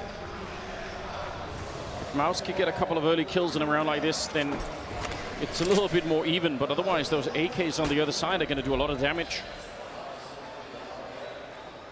This time 3-man set up at the B-bomb site, which is pretty common. Not really an overreaction to anything, that is just kind of the default. So, but again, this kind of a setup requires you to kind of continually you're refreshing that monster smoke, right? So this is the information that is going to be given over that Outsiders kind of caught on to in the last round is, hey, there's not this refreshed monster smoke throughout the entirety of the situation. This time, Outsiders is going to realize there's a more staunch defense at B. So instead, they start probing out towards long. Fame, Norbert, and James working together to clear bathrooms. Flit's going to be in the stairs, ready to come up when his teammates are ready to help him. Yeah, flash around the corner just to make sure. Under 50 seconds. Couple of good Molotovs still left on the Mouz side, so that's worth taking a little peek at. If we get into the late stages where we're down under 20 seconds, some of those CT grenades become really valuable. They burn out that corner. Now we're at about 30 seconds. Outsiders looking to finally commit to this one. A little bit of a push coming through from Torshi. He wants it, but the counter flash is in. I can't believe he still got that kill. Norbert pushing through the fire, and Dexter is on the other side, ready to pick him up. And they've got this held on the other side. Fame trying to get the opening. I think if he gets that double, that is maybe the only way that Outsiders could dream of winning this round. They're still in it though. 10 seconds, and James in a 1 versus 2, but the bomb is lost to him, and it will be the round for Mouz. That's a huge victory. Yeah, that really is. Nicely done. And I mean, again, you're catching that aggression from Outsiders, giving away the position of Frozen at the front of Bathrooms as he tries to fight over the fires. He's expecting the fight to come from Bathrooms, and instead it comes with a flashbang jumping through the smoke at Divider. Completely caught off as he tries to spam. Whoops. Just caught the lip. That's unfortunate. It happens from time to time. Excuse me, it was Torji, not Frozen. Even at the end, I mean, that round looks dead. And Fame is fighting at long. If he gets both those kills, that's the opening. Even if at that point there would have been like 7 seconds left, they could have still made it. It's so crazy how they stay active and kind of stay viable in the round all the way to the end every single time. Awkward getting caught like that. Well, you have the information now that Dexter is in stairs. Outsiders going to do the same thing as last round. 3 out towards long. Feel like they have some space to work with presence from Dexter already shown. You highlighted the grenade in the last rounds when there was about 40, 50 seconds. Now, over a minute, and they have almost nothing left on the Mouz side. So it could be a very different round for Outsiders here. It's the tough thing of that save where James is, I mean, he's watching the flank as well to get that 3rd kill. And obviously they already had a low economy in the previous round. So, I mean, you keep whittling away at it. Outsiders is going to be playing the slow creeping style against a team that doesn't have the funds to deal with it round after round. Now you've taken over so much of the map control towards Bathrooms and long. You've shown presence. Torji's going to push forward with some courage and get information, and that's going to be so beneficial to Mouz. This allows Dexter to be a 3rd body at the B bomb site. It allows Frozen to play back on the CT spawn stairs so that he can have a quick rotation as well. Oh, one flashbang to set it up, and the MP9 comes in for a double, and that might be the round. Again, Outsiders are happy to call these saves when they realize they can't win it, and I think they already have. That is a very, very clean pop flash to set that one up. And to be honest, might have also been one of the few ways they could actually win the round, because Outsiders were about to show up and they would have had some grenades to throw on there, so that was perfectly timed. Yeah, nothing to do in this round though. But that information from Torji in my mind is so critical. When he hears them clearing bathroom, hears them clearing long, and re-aggresses and says there's absolutely nothing, working up the courage and giving the information over. Any kind of real meaningful defense, and especially not when he's gushed and forced back off the angle. So B bomb site overrun by Mouz, and now they've got to defend against the retake. Interesting position, 5-on-5 retake after the mid push. That doesn't almost ever happen. Double setup out here, no flash to get around the corners. Frozen is ready, and that Glock is doing tremendous damage to the CT side. James goes down, and that is probably the end of the retake. No chance at it any longer. They needed that mid push to work, or at least to get a kill. Kickit and Flit are going to be running back, and Mouz, strong start to this map. They pick up the pistol. Yeah, that's an extremely strong start. Obviously, the benefit of punishing the over-rotation from Outsiders. But hugely beneficial. They stay focused. They spot the mid push, take no damage to it. And a wonderful call. That chicken's dead. That chicken's not. Yeah, you're going to have to bring a lot more explosives to deal with that. I don't mess with that chicken. Well, want to know in their favor. The fact that we're even in this situation, as you said, that comeback from Mouz on overpass, it still in my mind just feels so I still don't even know. I still don't even understand how Mouz was able to just kind of have the tenacity to come back into that. The 1v3 clutch from James just felt like such a dagger. Yeah, that should have, in any normal world, been the end of the map right then and there. Oh, that's a nice return. They run into Flit though, so still a kill. That's an important kill to get on James as well to respond, because he was going to keep re-peeking and trying to tag as many as possible. And against another scout and FAMAS, those softened up players, again, you're going to see JDC brought down very low. All of a sudden, Mouz's attack significantly weakened as Torji and JDC are so close to death. And again, an over-rotation from Outsiders. All depends on what Mouz actually decide to do. They're bringing the bomb back towards Banana. Molotov towards the library is a good, strong signal to outsiders that they feel like, all right, we've got the right rotation. This is cool. They are going to be showing up, but it's just Dexter. And he might sacrifice himself and give her the AK, but if they can get the bomb down and win the round, it's still not going to be that big of a deal here. Dexter, wow. Good job. Almost getting shot at the back, and now he knows. Yep, a player right there. He's handled this entire round. 3 kills on him. Yeah, he's looking sharp. He is so zoned in at the moment. Dexter delivering that incredible performance in the Legends stage just to get Mouz into the playoffs. It was a Herculean individual effort just for Mouz to make it. And now they find themselves knocking on the door of the grand finals. It's been an absolutely incredible run. They have shocked and surprised every step of the way.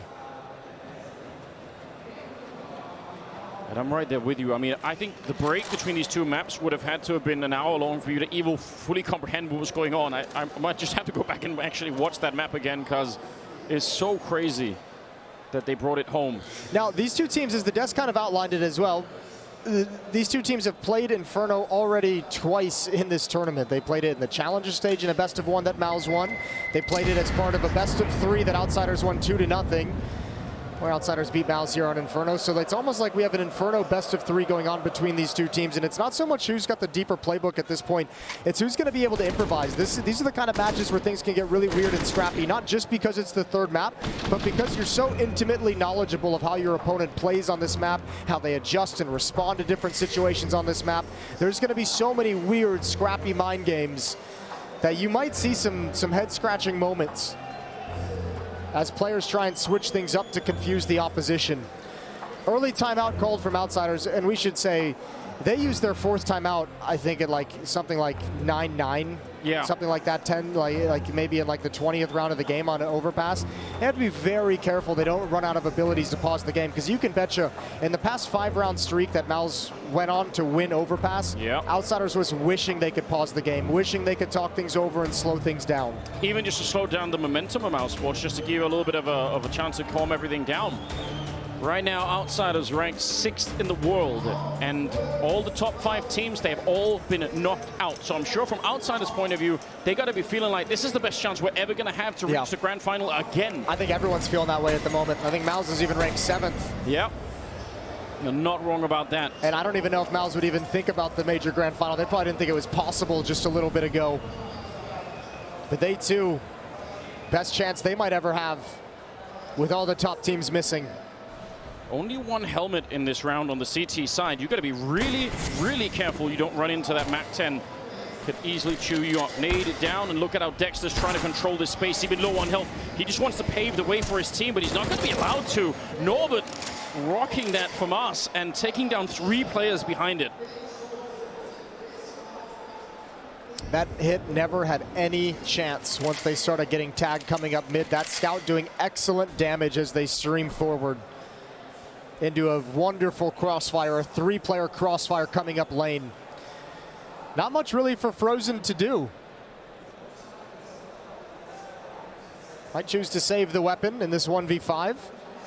If he wants to be aggressive, he can say, I want to limit the economy. This is the first buy Outsiders have. I want to take some of these guns away so they have to reinvest, but he's going to back off entirely. Yeah, look at, you're never making it through.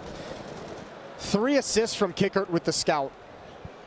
Big difference in that kind of a push for Dexter, the way that he was playing that with the MAC 10, because he gets stopped right away. But if he's allowed, even if he gets no kills or no damage even, if he's just allowed to run deep in there, he creates this path behind him that the AKs can funnel in behind and take all the fights. Hugely important for Outsiders that they shut that down. As soon as he steps on that hay card nearly, he's just dead immediately. Yeah, that's the power of that crossfire. Even if you force 1 player back behind an angle, even if you force the broken wall player to duck his head because the nades are streaming in, like there's still 2 more players to deal with any eventuality. Well done from Outsiders. First round on the board, and all 5 players survive. Yeah, something that proved critical for them on Ancient. If you remember that far back, they had a bunch of rounds on the CT side where they had almost no casualties and their economy was rock solid. So that gave them a lot of space to maneuver with. Let's see what Mouz can do in this one, though. Saved AK. Some Galils picked up a little deal on Exertion. And curious to see how many fights they're going to be getting here, Mouz, because that's really been one of the problems for them on their T sides in general. A little bit better on overpass, obviously, but just finding outsiders to begin with when they're on the CT side is not easy. You can find some of their nades, though. They keep landing on Frozen, and they blow him up in the corner. That's a tragic start to the round. Yeah, that one's painful. But that's the life of a Banana player on Inferno. Exertion and Dexter are going to try and follow it up. Kickert and Fame fall deeper into the B bomb site. Standard defense on the other side of the map. In fact, we're going to get a boost over here too as Fame hops up on top. Yeah, and one of the nice ways of dealing with that boost is if you have a Molotov on the T side, but they don't. So you have to wide swing it and just clear it instantly. And when there's 3 people here, that's not going to be possible. The read again for outsiders is rock solid. And that smoke doesn't go anywhere that Mouz wanted it. There's a gap on the right side that might be able to toy it. Dexter going to try and look over the top. But how do you deal with Fame coming out of this smoke? There goes Kickert, James on the other side, and it is an absolute slaughter. Yeah, and Fame is going to be waiting for it. 2 on 4, no reason to sacrifice himself. Good flashbang, and they're finally going to get that kill. Fame has to peek a little bit more. Torshi's picking up the AWP, trying to get anyone rotating in, and Norbert was not expecting it, but he doesn't realize there's a player right behind him, and that's the bomb on the ground now. Dexter with 16 health in a 1 versus 2, when he's in the middle of a crossfire. He could have been dead to that nade, the Molotov following it up, and time is running low. He has to turn the corner to pick up the bomb. Again, we've said this many times tonight, but this is an impossible round to win, and Fame will take him down. Nice triple, and a lot of patience on Fame. That's actually a really cool play from Torji as well. Just ignoring the player, knowing he's not going to peek. He's probably not going to be watching for you to push towards his teammates in ruins. A great turn of the corner, and obviously the op to cut off the rotation, but yeah, just way too much to overcome. All tied up at 2. Yeah, but to be honest, this could have been a very, very clean round for outsiders. They had a 3-man stack at B, they had the boost up in the corner, and Mouz had almost no nades to execute with. So the fact that they even got the kills that they got and made it into that 2 versus 1 at the end, that's still pretty good for Mouz. They're going to be at least happy about that. Deep nades again. I was going to say, not a single pistol upgraded here. No, they want money. They want cash. Now, one thing Mouz is going to have to try and avoid here as best they possibly can. Remember, like, that overpass comeback is great, but they had to win those five rounds playing from, what, like 14 to 11, or 11 to 14 to come all the way back to win 16. Other than that, their T-half really could not find a gap in this defense. Same on Ancient. The defense for outsiders once the guns came out was impenetrable. It was something crazy, like a 10-1 run from the 4th round on. Yeah. They cannot fall into that hole here on Inferno. You're not going to dig yourself out of that hole too many times in a series, and that would be so difficult. They need to find some weaknesses early on that they can exploit. A little bit awkward here. Dear. M4, he actually throws it away, and they run right into the flames. That's pretty cool. Flit goes down, but that could have been a lot worse. Yeah, that was sketchy. I think he was very surprised to have that many bodies coming at him. He thought he was going to have a nice leisurely peek down middle for a couple of kills, and he found an entire horde of Glocks, a gaggle of Glocks. Oh, there we go. Nice. You've been studying. That is the peak male form. And you may not like it, but it is. We don't make the rules. 3-2. Jane peeking down mid with the up. Nobody streaming out the challenge, so he'll take the opening to press down and peek alt mid at a timing. Bails out before any danger comes in. Mouz much more passive in this round. They don't want to deal with the net damage from utility, but they get it anyways. It's Torji chilling in the choke point, who's taken 2 nades down to 21 health.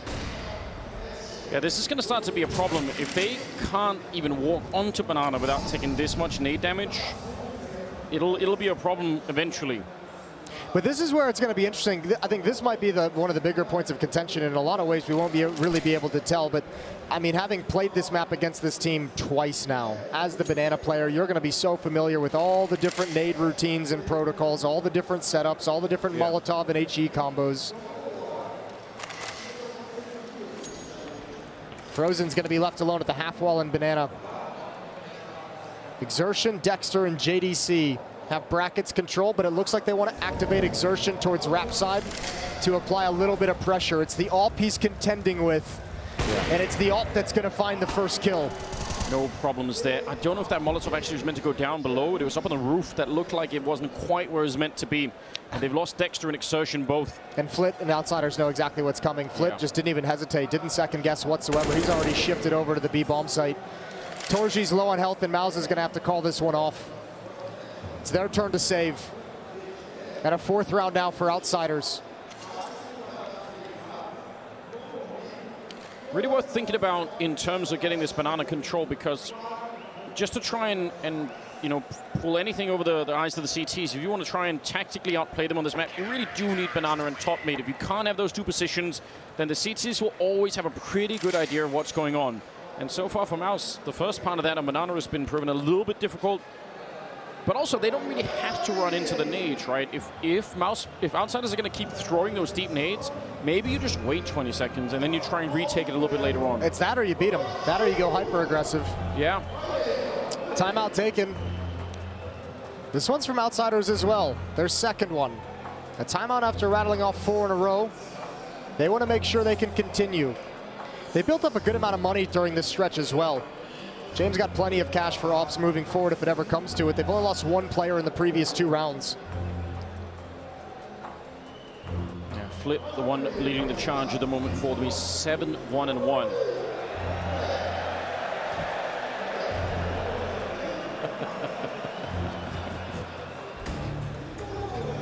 4-2. Out of the timeout, round number 7. 3 AKs, 2 upgraded pistols, the AK-47 saved from the previous round. So some utility picked up on the Tech 9 and Deagle to be able to activate them and put them into play. Let's see what they've got planned. With 3 people leading in the second mid with a bomb like that. Wondering if it was going to be some sort of explosion coming out of those A apartments into the pit.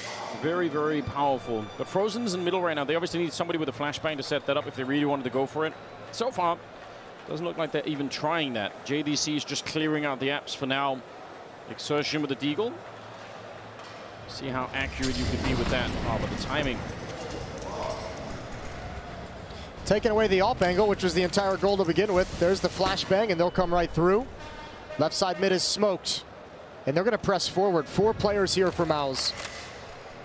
And no crossfire this time. That was the problem when they tried to go A on this quad side. Oh, I like this. Getting shut down. I like this. You're giving JDC the boost up. He's going to have a deep angle. He's all the way up on the balconies, trying to find something. No one's ever going to be looking for this, surely. Norbert down there, he must be dead if he keeps speaking like this. Once the smoke is gone, he's working in that one way at the moment. And JDC's covering it. He's got the right spot. Norbert, one more peek in there, and he might be dead.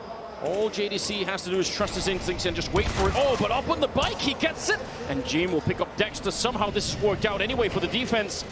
23 seconds. And Norbert is down in the pit, same as Flit, and this is just looking very grim all of a sudden. They're trying for the bomb plant right now, but a 3-on-4, and before the bomb is even down, Exertion is dead.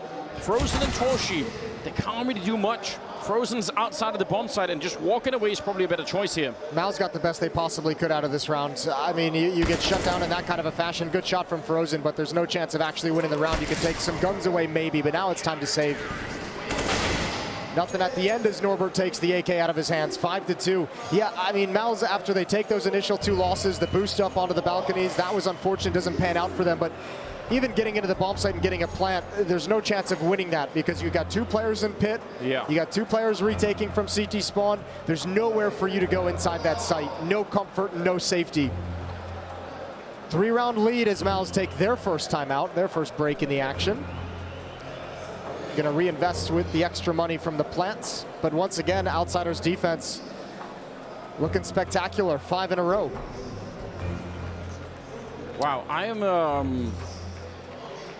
I don't know, I'm very, very curious if they could have done something a little bit more with JDC picking up that kill down towards the pit. Maybe that would have been the big opening that they needed. It's all on the timing, right? That pit fight, especially with that smoke up, is obviously you're not really going to find it. But after that, once the smoke clears, it's just, you know, are you looking in the right direction at the right time? Are you guessing there's going to be a flashbang? You're still trying to hope someone's going to be peeking from the bomb site, which is the angle that you really wanted.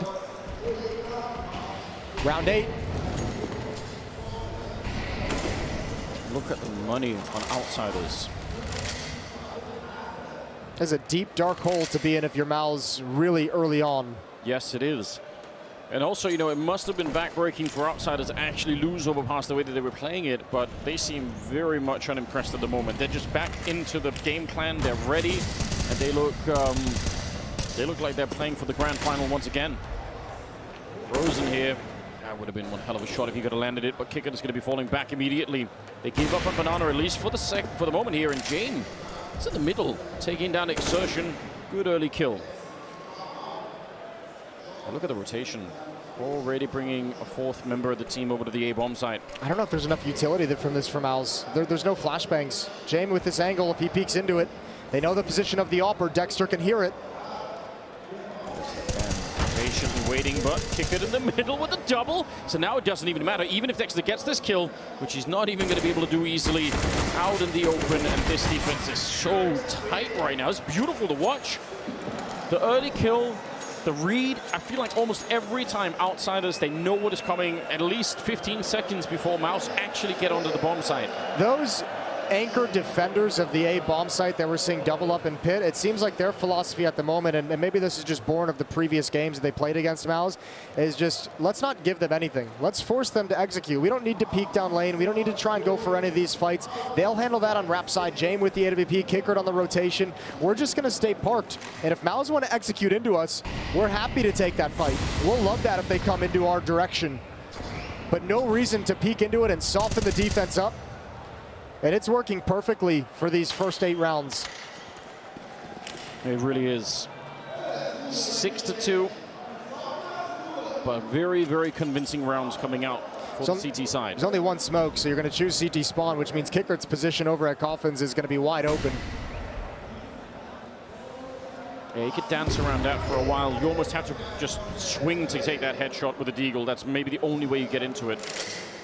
Do have JDC on the other side as well, looking for any information that he could get. He had a chance, but Flit will stay alive for the minute. And he immediately books it over to the B-bomb site as well. He's like, that's not fooling me. Cool, be the lurker. James there with an AWP. I got a teammate in pit. Flit's just saying, I'm ready. I'm going to bolster this defense. Now, they do have 3 players stuck in the CT spawn side. Plenty of Molotovs and utility, and Mouz just turn right into it. Almost catch Mouz snoozing. Almost catch them shuffling Molotovs. But almost doesn't matter. Nope, 1 second maybe late, and Fame just raining down death from above with that boost. But they're going to clear up this round. Not a single casualty again. 7-2, and they're disgustingly rich now. They've got so much money on the CT side. Once again, this is looking very convincing. See the focus in James' eyes there.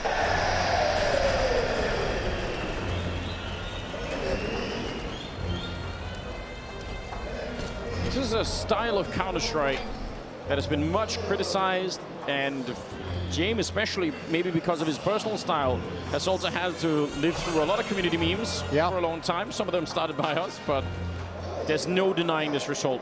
What he's doing here tonight is, yeah, it's absolutely incredible. If you rewind time a little bit and go back, you know, maybe 2 or 3 years, and you ask, you know, would James be a contender to make more than 1 major finals?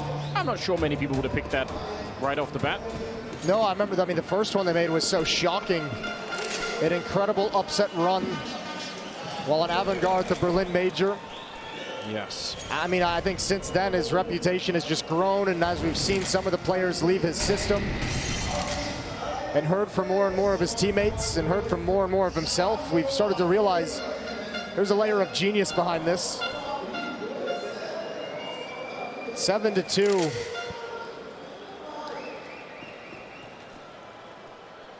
Flit rocking a 10-1 scoreline. And you haven't, and Mouz hasn't had success anywhere on the map yet. And it shows on the scoreboard. In terms of the kills, they don't always tell you everything, but when you're about 10 rounds deep, you need somebody with more than, you know, 2 or 3 kills here. That's not going to cut it. Fame almost getting caught. That would have been a wonderful opening, maybe a chance for Mouz. But if they speed it up, that's also risky. The bomb still dropped back at mid, so this is a nice position for Exertion, though. I mean, if Mouz fall into a mid to B split, this round is basically done. Kickert's the only defender. He would have to do something really special to hold this off. That looks like what's going to happen. JDC's dropped away from middle with the bomb, so Outsiders realize the danger, and they have to make this push, and torge just missed the timing. Oh no, he's called Dexter back though. The clear from the other side. That's something, and as you said, it's a Molotov down. It's not going to last forever, but it's going to put a lot of pressure on and exertion catching him. That is a nice kill. And the presence from Dexter in middle, along with torge to get that 1-for-1 trade, prevented Outsiders from making any kind of a move to rotate down middle. It denied all access to that, which essentially just ends the round once Kickert falls. Might even really confuse Kickert, right? Because it's going to be called in from a teammate that Dexter is still kind of hanging around Arch, so he might not be expecting for exertion, a different player in his mind, to be all the way over there. All right, a third round finally picked up from Mouz.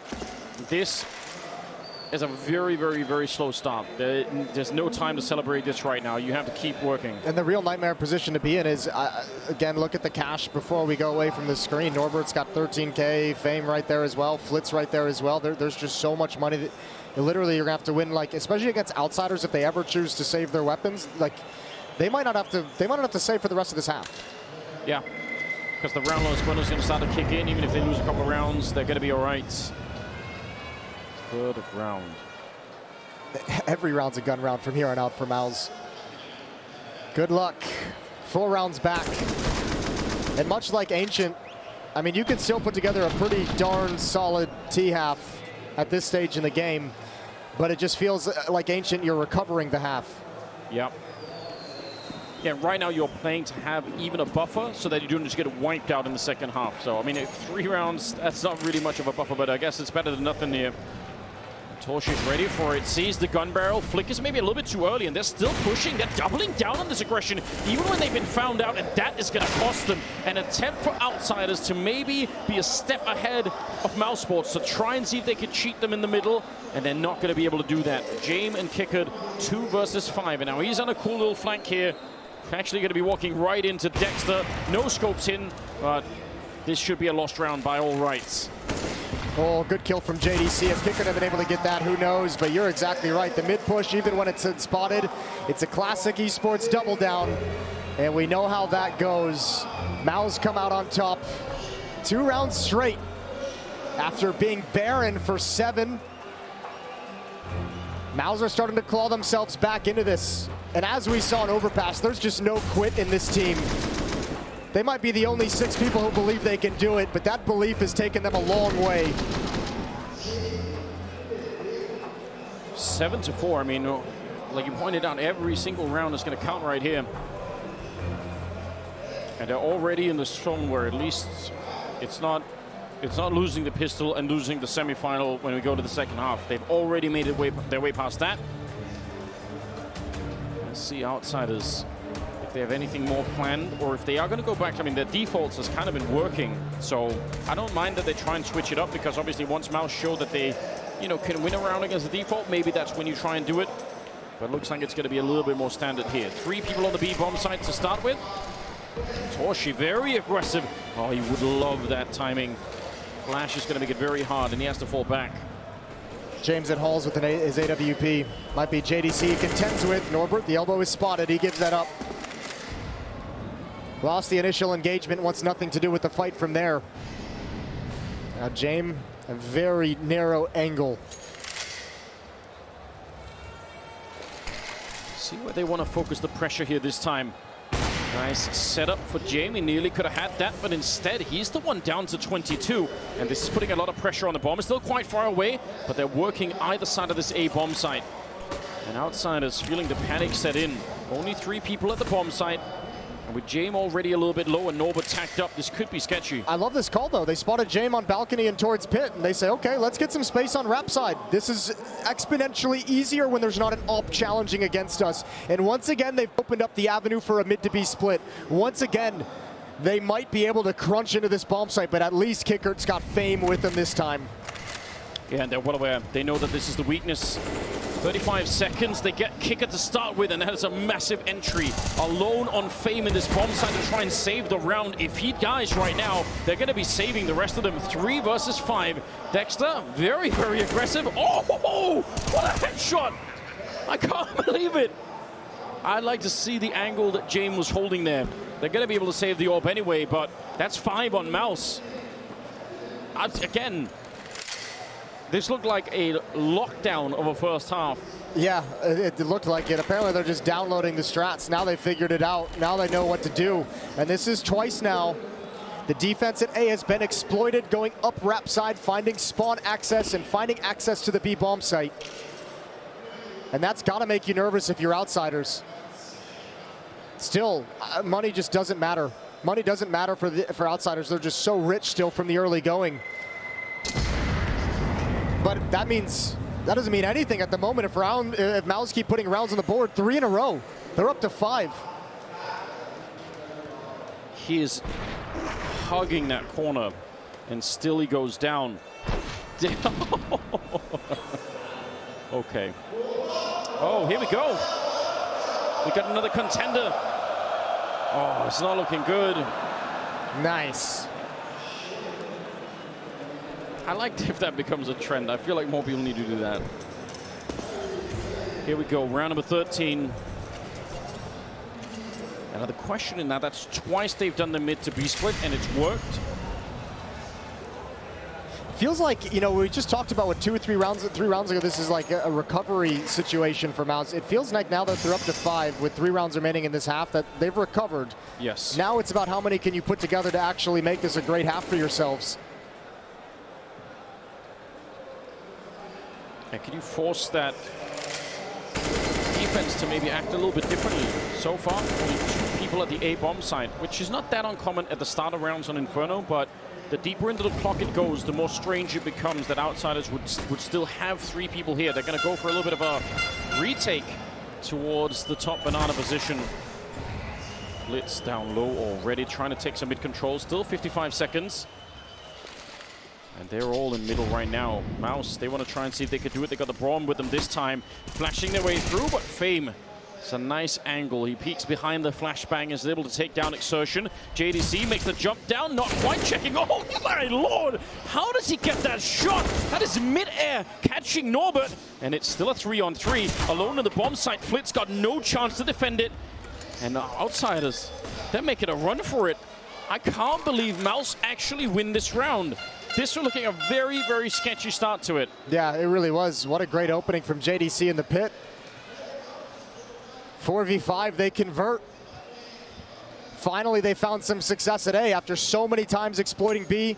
A couple of times doing the mid to B split. They finally go back to the A bomb site where they've been stopped cold round and round again. And this time, they break the crossfire wide open.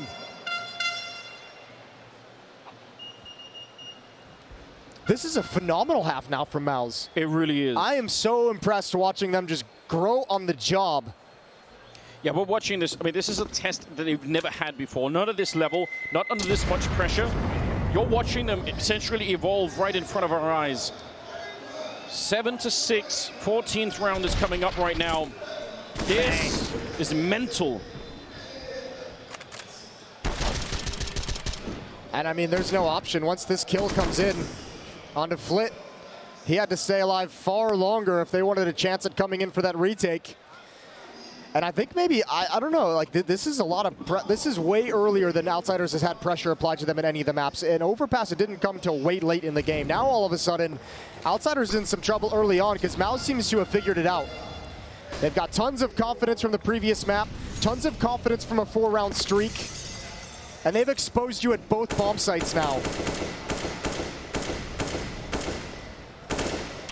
And critically, as we noticed earlier, Mouz not taking any damage to that deep banana utility. Nothing to soften him up in that part of the map. Yeah, they learned that early on. Hard lesson to be learned as well. This time they do walk into a little nade in middle. Exertion, though, happy to follow it up. They've got that smoked off Molotov on the other side, and they get some top mid control. JDC takes a nade for it. Norbert, though, worried about the Molotov with a smoke in his hand. Instead, it's the double HE down in PID. And there's no smoke that's going to be curing that.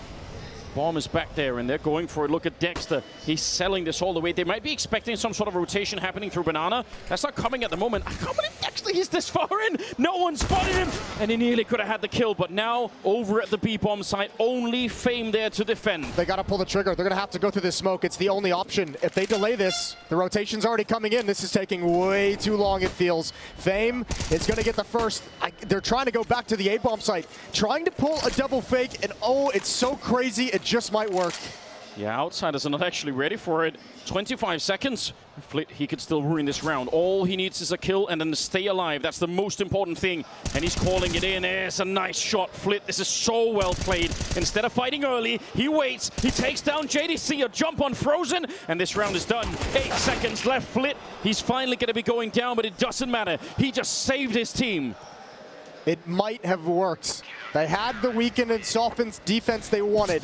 They wanted just a sole defender. But they didn't have time to clear everything. Great patience from Flit. They didn't expect him to still be there after Dexter figured out the position. But man, that smoke really ruined their day. Oh no, not a chicken. Another casualty.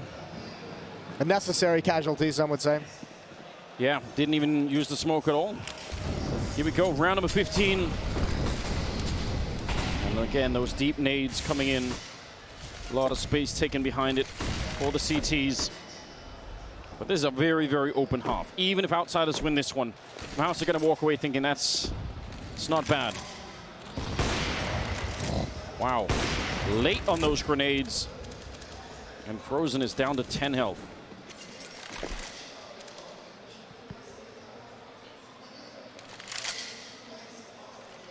Back to the A-bomb site we go. Frozen is going to be in support, looking for pushes down Banana. JDC creeping towards the end of halls. Typical mid-control utility being spent. And they got that double pit set up again. You mentioned it earlier. The fact that you have to go so deep to try and find anything. Ooh. Nice nade on top. Flit, very, very dangerous. Preemptively going to put up that smoke, but again, if you double naded, it doesn't really matter. Dexter, nearly with an opening. That would have probably been the end of the A-bomb side. If they get him, that double pit position becomes so vulnerable. Suddenly, they can swing wide against you. Exertion, I don't even know how he got in here. The smokes towards the pit just powerful enough that he could find a path. Torshi's going to be taking down Norbert, and somehow they found a bomb plant. This is actually crazy. Smokes and Molotov down there, and Exertion catching Jamin Library. They weren't ready for it. And they've just ignored the pit. They've said, fine, you can have this as long as we can have the bomb site. And the question is, what can Kicker do to open this up? They need him in this retake. 3 versus 4. They're going to pick up the 1 kill. Yeah, now is not the time for a knife. He's going to get a shot, and Exertion goes down. Great retake coming in from Outsiders. So tough to win that round when you don't control pit. They even do so much right, aggressive towards Library regardless.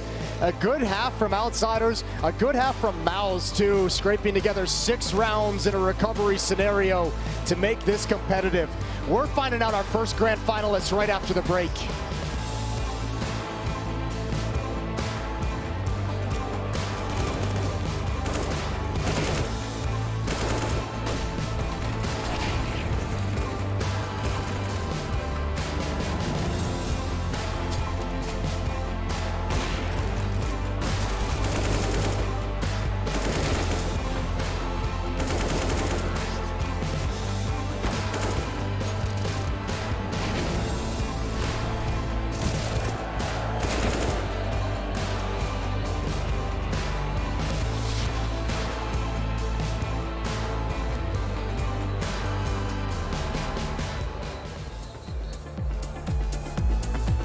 More chaos headed the direction of the players in every situation.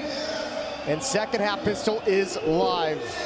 Which actually, now that Mouz are on the CT side, especially on a map like Inferno, that can make a really big difference. Some of those rushes that could be coming with Tech 9s and Mac 10s, you have to be aware that on LAN, it's a different beast, it's a different environment. Alone in the B-bomb side is Dexter. Mouz has won 4 out of 5 pistol rounds so far in this series. This would be a great time to add another one to it. Yeah, no doubt. And maybe especially for Dexter, He needs the USP shots. They have to be crisp and clean. He's not going to get many second chances here. And they're ducking right under with the grenades coming in on top. The smoke is there. He wants to recommit, but he just can't find it. The backup is coming sure. And actually, look at it. They knew. They put up the smoke so that they can't get shot in the back. This is so next level. Trying to get the bomb plant finally. Kicker is there, and now they're chewing them up. Outside, a strong start to this second half, and Frozen, absolutely no shot. He's going to get shut down 10-6. That was an incredible read. We knew they were going to be mind games. Knew that these teams know a lot about each other and how they like to play, and that is a perfect counter from Outsiders. That has got to make you feel horrible if you're Mouz. The fast flank, the fast retake, all negated. And all of a sudden, you're playing on the other side once again. 10-6 for Outsiders. A 4-round lead. That was so well done. If they hadn't put down that smoke, if they would have used it somewhere else, yeah, they're in a lot of trouble in that round. There's a 4-man push coming up. Kickett is ready for it, but not ready enough. JDC takes him down and nearly finds the follow-up on James. Norbert, though, this is very sneaky. He has the bomb, so he has to be very careful. Eagle on the other side, and that's the kill. Frozen shows up just in time with that stolen Galil. And now it's really interesting. 3 versus 3. Dexter on a single point of health. But torche is here. And he's got the scout. Didn't quite want to peek it. He's certainly going to be hearing it now and calling it in. And the question is, do you go for this, or do you just stay dangerous in the next round? Well, I think if you're torche, you stick around, see if you can get a lucky shot, see if you can clean anyone up. You can also just say, screw it, we're not going for it, but let's line up for some exit kills. Let's take some of these guns away. Nade does a little bit of damage to Flit, not enough to convince them to move forward, and that's the signal to back off. No kill. Well, with the changed bomb radius, you have to wonder as well if outside, I mean, that'd be another reason to stick around, and especially with the nade on top, maybe you just make sure that some of them have to at least run away from the bomb here. I mean, look, they might just be content with the level of danger they're bringing forward into the next round. Yeah, seems like that's the choice that they made. Deagle from Dexter can be dropped over. They still have plenty of weapons they can shift among the 5 players. Well, they're going to be fine. All right. I mean, I don't think this is necessarily a wrong or a right, but they did make the call eventually to say, okay, we'll see if this next round is going to be a little bit better from the start. Not that they were far off in the other one. 11-6. Outsiders 5 rounds from a grand final.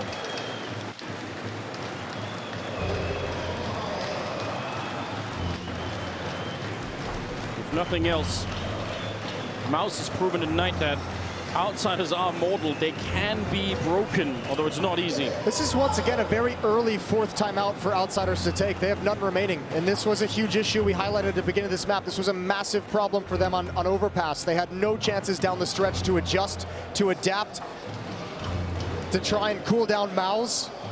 If they run into any obstacles on this T side, obstacles that linger, they could be in some real trouble. But we've got to get there first.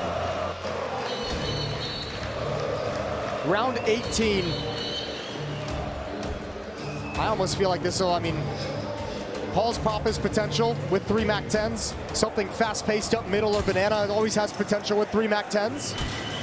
And Outsiders, knowing they have an advantage of weaponry going fast, is always a potential. And there's no head armor either on the CT side, so the MAC-10s are actually a huge tool.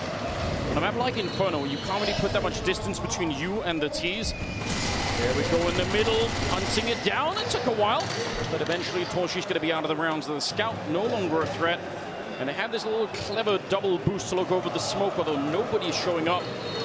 So eventually they'll have to fall off that one. Yeah, they were so dedicated to the boost, they didn't even bother trying to hunt down James. Not throwing away the plan. As the smoke fades, they drop off. They just double up in boiler, but Flit knows that smoke was there. The Molotov is going to force him out. Good meticulous play from Flit and Outsiders. And the defense for the moment is split between the bomb sites. 2 at A, 2 at B. Yeah, setting up some smokes like they might try and take mid-control again over the arch position.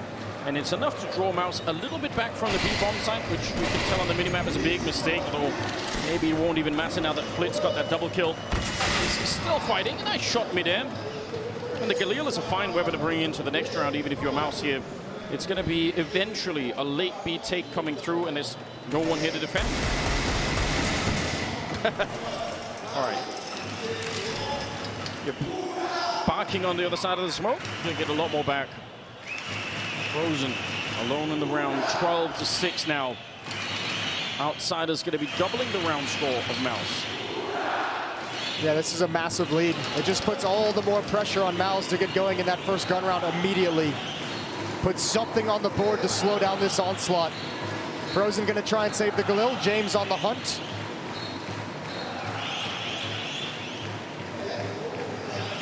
Spotting, hoping for a peek to find out the location before he commits himself. But Frozen's not showing anything. And that's going to be it. 12-6, heading into round number 19. They're so close now. They could taste it almost right in front of them.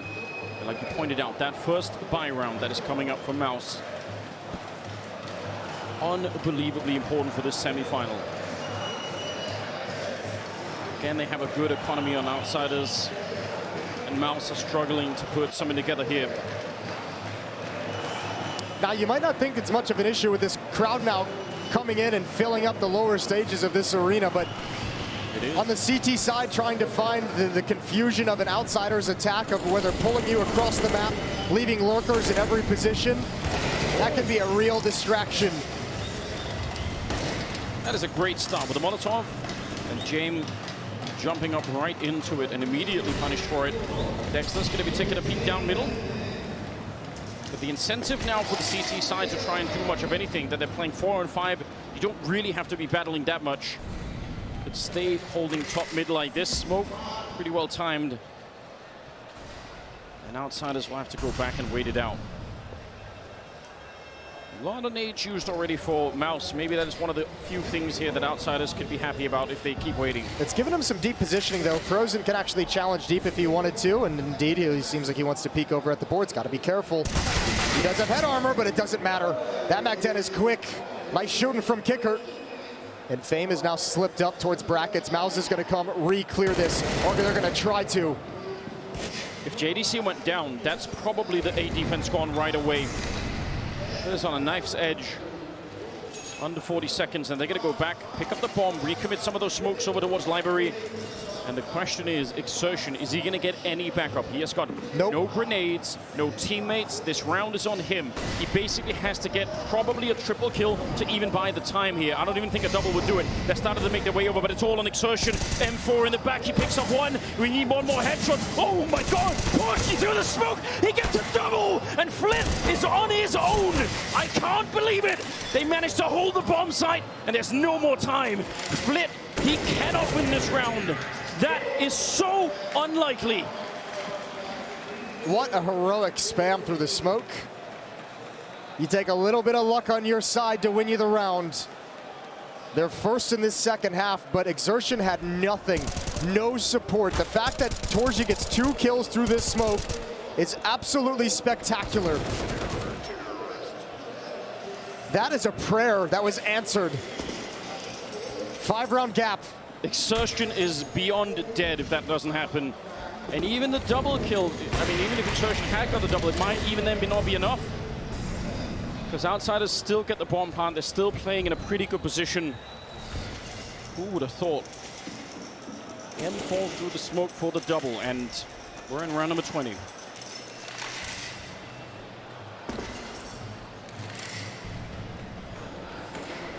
Right, that's a lot of the money gone actually for outsiders. Yeah, it's not a bad spot to be in if you're Mouz. Let's see if they can string them together. Again, utility's a problem. There's one of the Mac-10s jumping through, but Exertion's playing a dangerous game. He comes on top of the first engagement. That's Kicker to fall with the Mac-10. And he gets away with his life as well.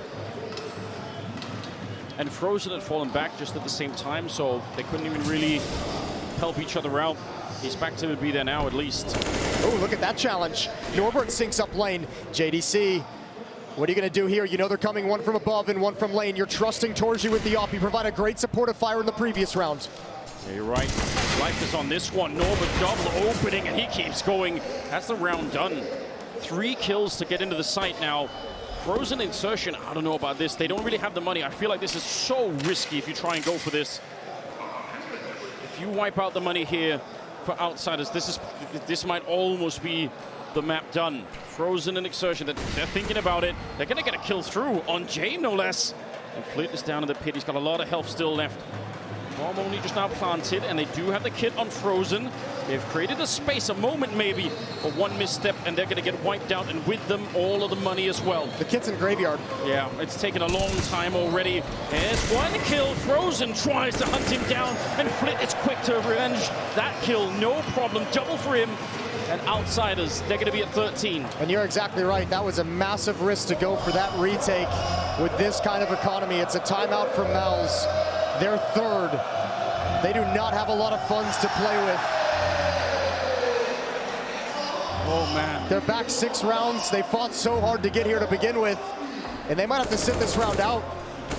Nice job from Norbert. He was the star in the opening map of this series. And the dominant victory on Ancient. He was an absolute beast, and here again he takes the initiative, slides up lane, finds all the openings you could ask for. And Outsiders now just 3 rounds away from the grand finals. That's a very rare thing to be able to pick up that kind of a triple opening. Didn't I? Well, 6-round gap. 3 more rounds. That is all Outsiders are praying for at the moment. Look at the money for Mouz. They could win a miracle round like this. That would surely revive the team. How do you do that? Flash in. Yeah, Flit very suspicious of that. And probably that's a call for the whole team to say, hold on. They're a little bit aggressive. Just be careful. Especially see how far back they are on Banana even. They don't want to get caught by any pop flashes. See how this plays out. There's not really a whole lot to challenge with this B bomb site for Mouz. Exertion's going to drop a smoke. That'll only last you so long.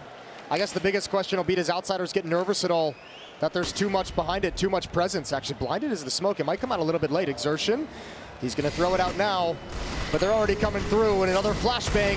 Defensive utility mistimed, and that makes the avenue wide open for Outsiders to come into the B bomb site. It should be a 14th round. Very hard to judge when exactly to put out that smoke, and if you're just a second late, like you pointed out, when they're already running on top of it, they're not really going to be slowing down. It's the only one they had. He's trying to hold on to it as long as humanly possible. And now the deep angles with the AK-47. Mouz can at the very least just hope for some exit kills. This will never be a win.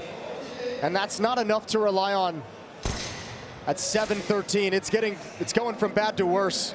It really is, and you know, they mustered the comeback once on Overpass. To have to do it again seems almost inhuman at this point. JDC looking to do some damage, maybe trap some of them with them there, try to see if they get a little bit more, but ultimately it's going to be 14 for Outsiders. One more step in the right direction. They're almost at that grand final.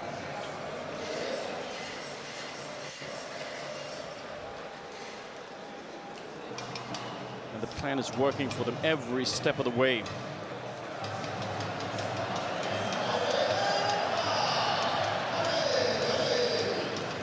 Man.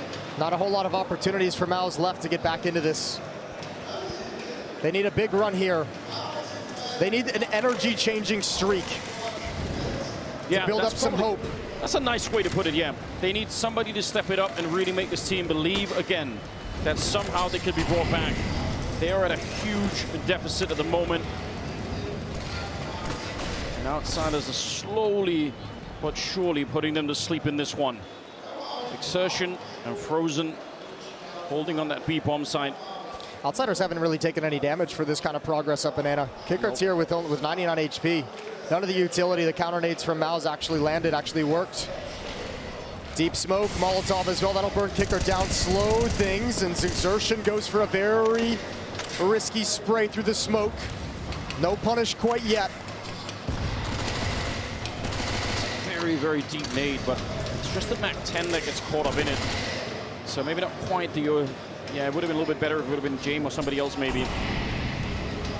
Some of the last nades coming out now for the CTs as we just crossed that 50-second mark.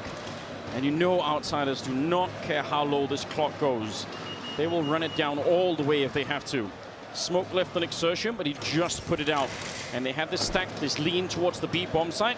Outsiders made these kind of calls too, but they were right more often than not. And this time, it feels like maybe Mouz have just misjudged the situation a bit. But JDC, with a double kill making up for it. It's still inside of the bomb site. Torshi on his own. He has to be a one-man army, and he lets James. It's not anywhere near enough. And they're going to come for him.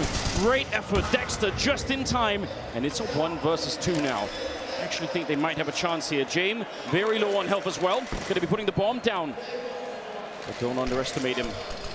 Smoke us up, and he's playing this open angle, taking down Exertion. If they peek him again, Frozen's on the other side, and Dave, he will steal it away from them. Quad kill clutch. Quad kill clutch, and what a series James is delivering. But this is all set up again by the tactics of Outsiders. Even losing the initial 2 plays up middle, they have the defense over-rotated, so there's still just Torji inside the bomb site. They can still overwhelm him. But James just ain't missing today. That's a nice double kill from JDC, but James just finds everyone overextended. Exertion gets a little bit too frisky.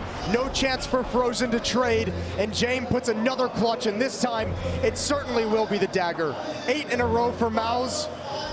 The spectacular clutch on overpass. They came back right afterwards. This should be impossible for Mouz, but they've surprised us every step. It's been a wonderful run for Mouz. No, it has. They've really impressed, but some of these breaking rounds, they're just too much to handle. He was so low on health inside of the bomb site, and somehow he found a way. And the money here on Mouz. They don't have the nades. They can't do all of the normal tricks to try and slow down Mouz spots or Outsiders, and they already know. They can feel it on Banana. They realize, yeah, you're not going to have anything. Yeah, this is so early in the round to not have any smokes to block off choke points.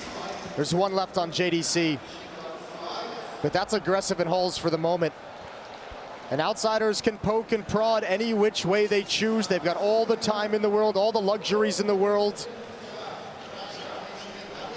And a big risk to leave Dexter and JDC here alone. Flitz got the opening. Yeah, but he's happy with that.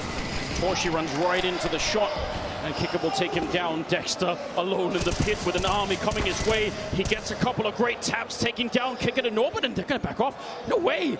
Exertion has to be careful. Flits around the corner, and he walks into the headshot, and there's an avenue of escape now. Outsiders. Yeah, but they're just going to hit the pause button. Again, Outsiders are going to make a call. The bomb is actually down towards small pit. I don't know if Dexter realizes it, but look how scared Frozen is. He's huddled up in CT spawn. He knows he's going to be held by somebody. Who wouldn't be scared at this point in time? The whole semifinals is on this, and Dexter goes down Frozen. Now to try and save his team and keep this dream alive. Bomb picked up on the other side, but back around the corner. And now he's inside of the smoke on his own. 1 versus 2, and there's the headshot.